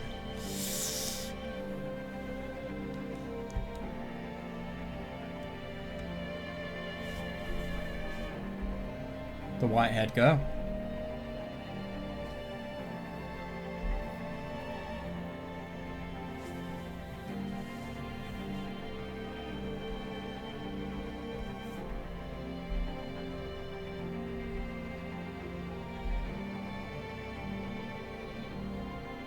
It was his same soul, that's interesting.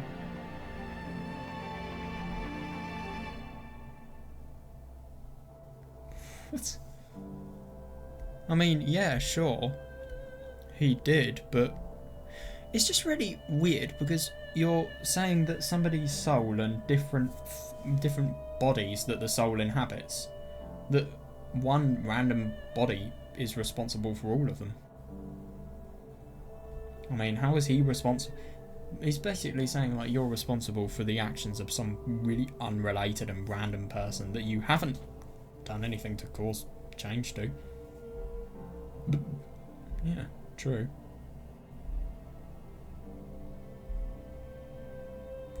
Oh, I thought she was going to say not like. Hmm.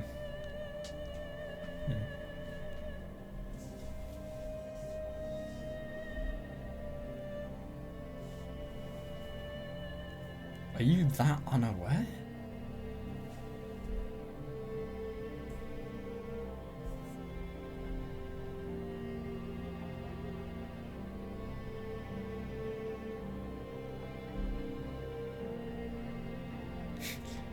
Well, look at where my mouse is. I'm sorry, but that is the only difference.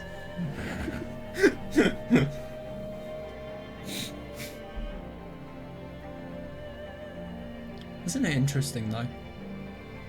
They're just really similar personalities, just different genders.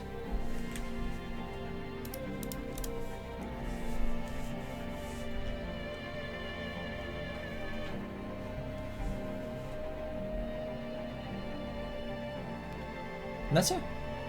What?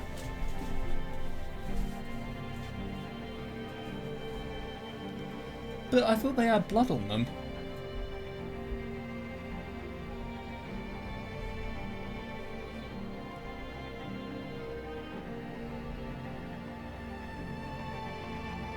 This is interesting. What was it?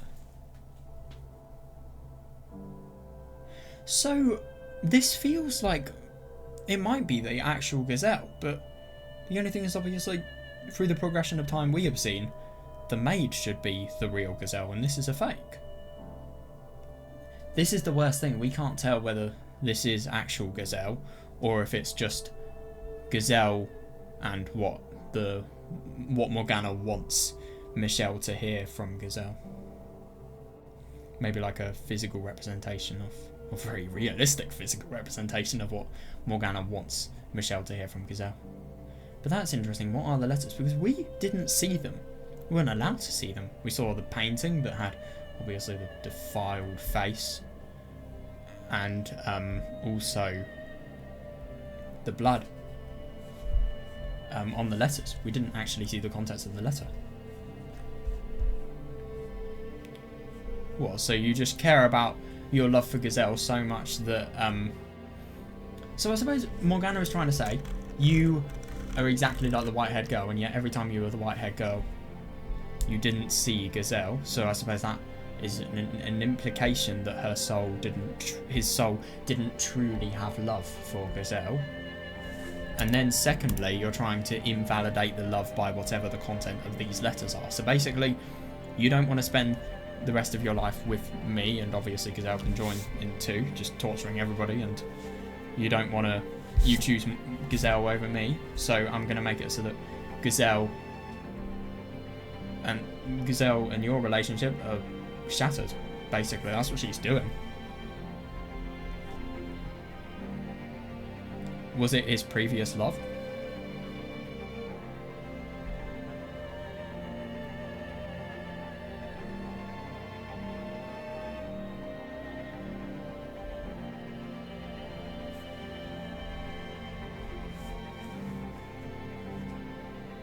She seems very betrayed, which is surprising as hell.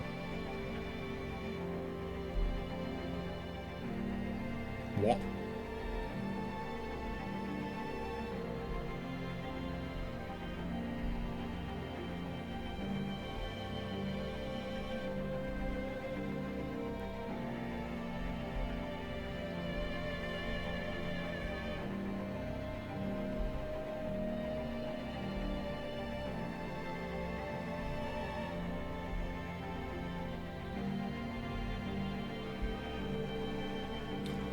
You're not actually a man.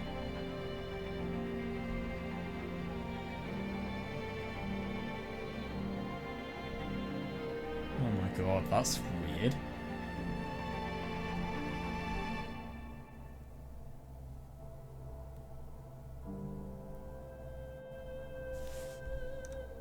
Is he trans?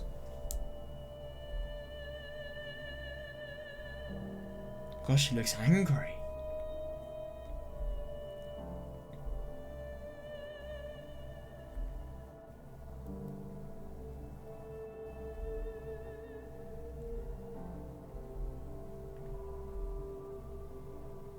What's so bad at... use your brain. I mean, I'm sorry, but people who probably have... well, people who are transgender, I mean... sometimes even in the modern day they're just discriminated because of it. I mean, could you imagine how looked down upon that must have been in times like these? I can totally see why he would just find that traumatic. Maybe this is the reason he was outcasted so much. Just another reason people can bully him.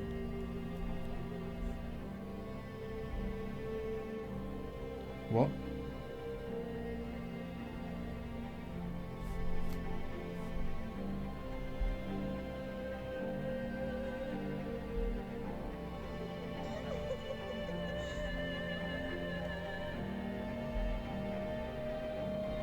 So, Michel was not actually a man. So maybe...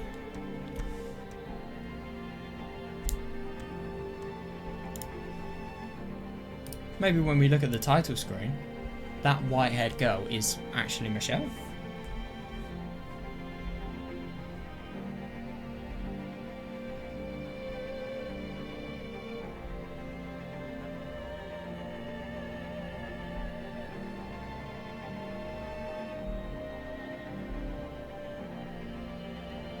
I mean, I'm sorry, but it's a bit ridiculous.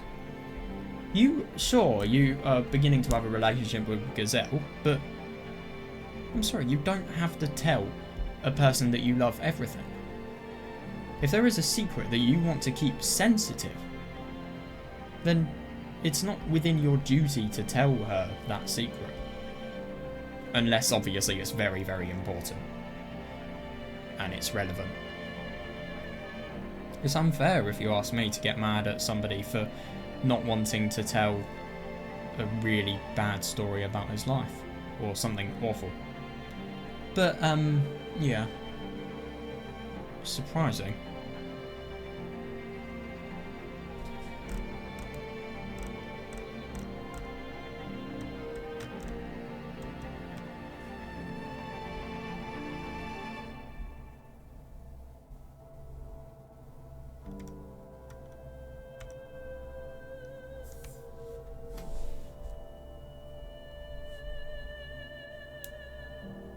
Yeah, reasonable.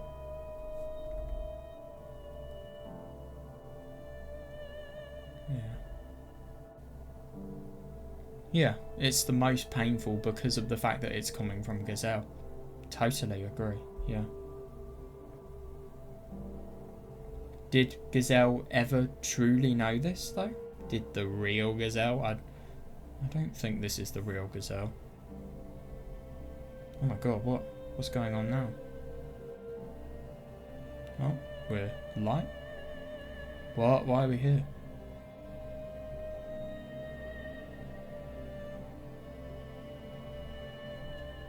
Okay, backstory, context, okay.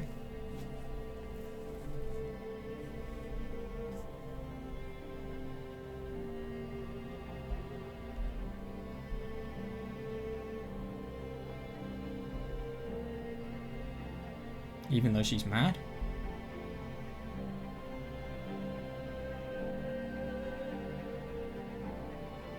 Oh, so that's why they think he's cursed. Interesting.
So they misinterpreted her. Sorry, him. Oh god, that's the first time I'm making that mistake. Misinterpreted him for a girl, and he's cursed because he's actually a man, even though these people believe that he should be a girl.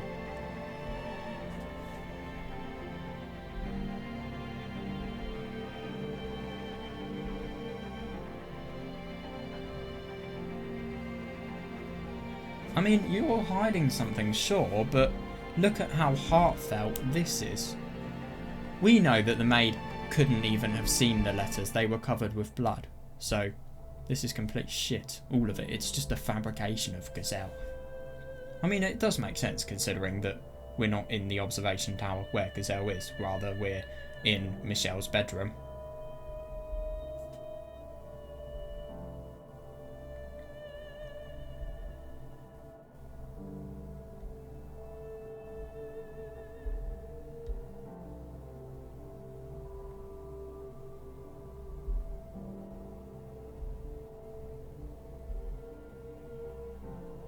What? I mean, I can understand it in modern times, but why not this? What? How can you... What?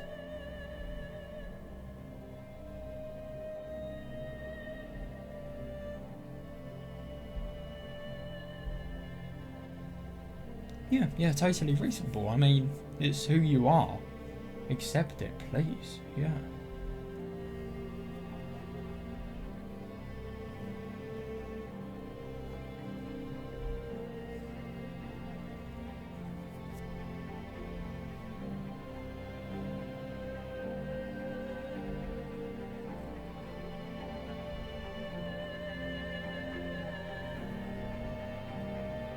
Yeah.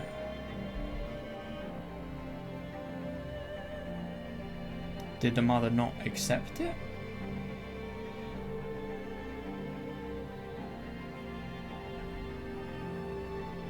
Yeah, totally reasonable, because it's the worst and most horrific insult you have been told by the person that you love, that you have not been accepted because you have not told her the thing that is your greatest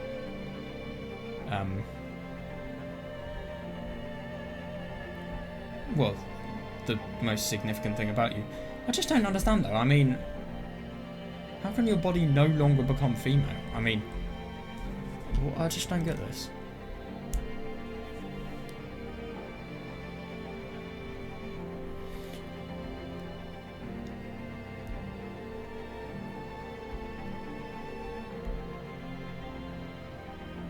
I wonder how this line was done in Japanese.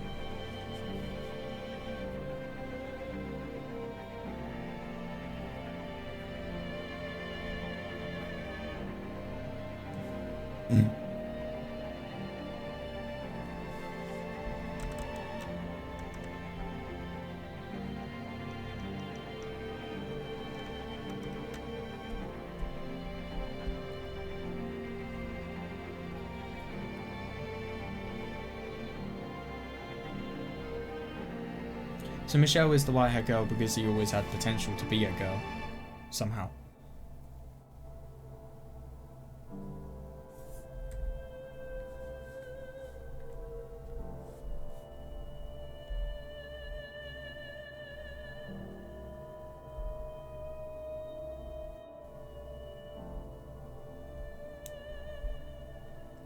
I mean, poor Michel, but I'm very happy we're learning about his past, because I think that's something we need, and I was actually getting kind of worried that we wouldn't.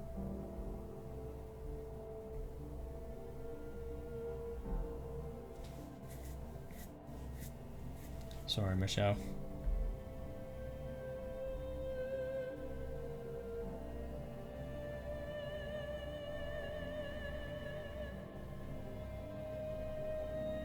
Yeah, so when Morgana is rejected, she makes Michel reject himself. Himself.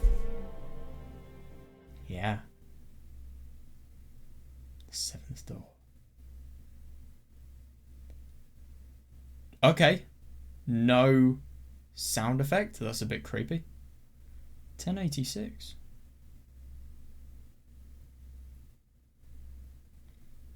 Michel was born in 1072.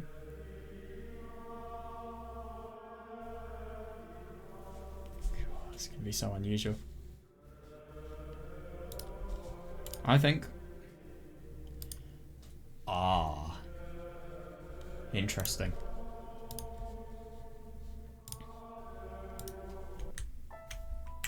I'm going to play tomorrow again. God, that was really, really interesting, and it quite nicely gives some very, very cool thoughts and provokes lots of nice questions as to what has happened with Michel. Or Michelle, as in the female version. Yeah, and it's going to be very interesting to see what happens. What has happened to the maid? Because that Giselle, that was just a plot device by the maid. Let's be honest here, that was not the real Giselle, if you ask me. I don't want to believe that. Shit, it's 1:30. Damn. I was really engaged today. Because I've had work and school and a driving lesson. So, yeah. I've had a really full-on day, so it's actually really rare that I play for over an hour on a work day, but yeah, the story properly captivated me today, so of course I played for over an hour. I remember when I finished Umineko episode 8, oh my god, I played for like 2.5 hours even though I had just finished work, which I don't blame myself for. That story was so fucking good. But yeah. Anyway, I hope you guys enjoyed this, and yeah, I look forward to beginning Door 7 tomorrow. See you then.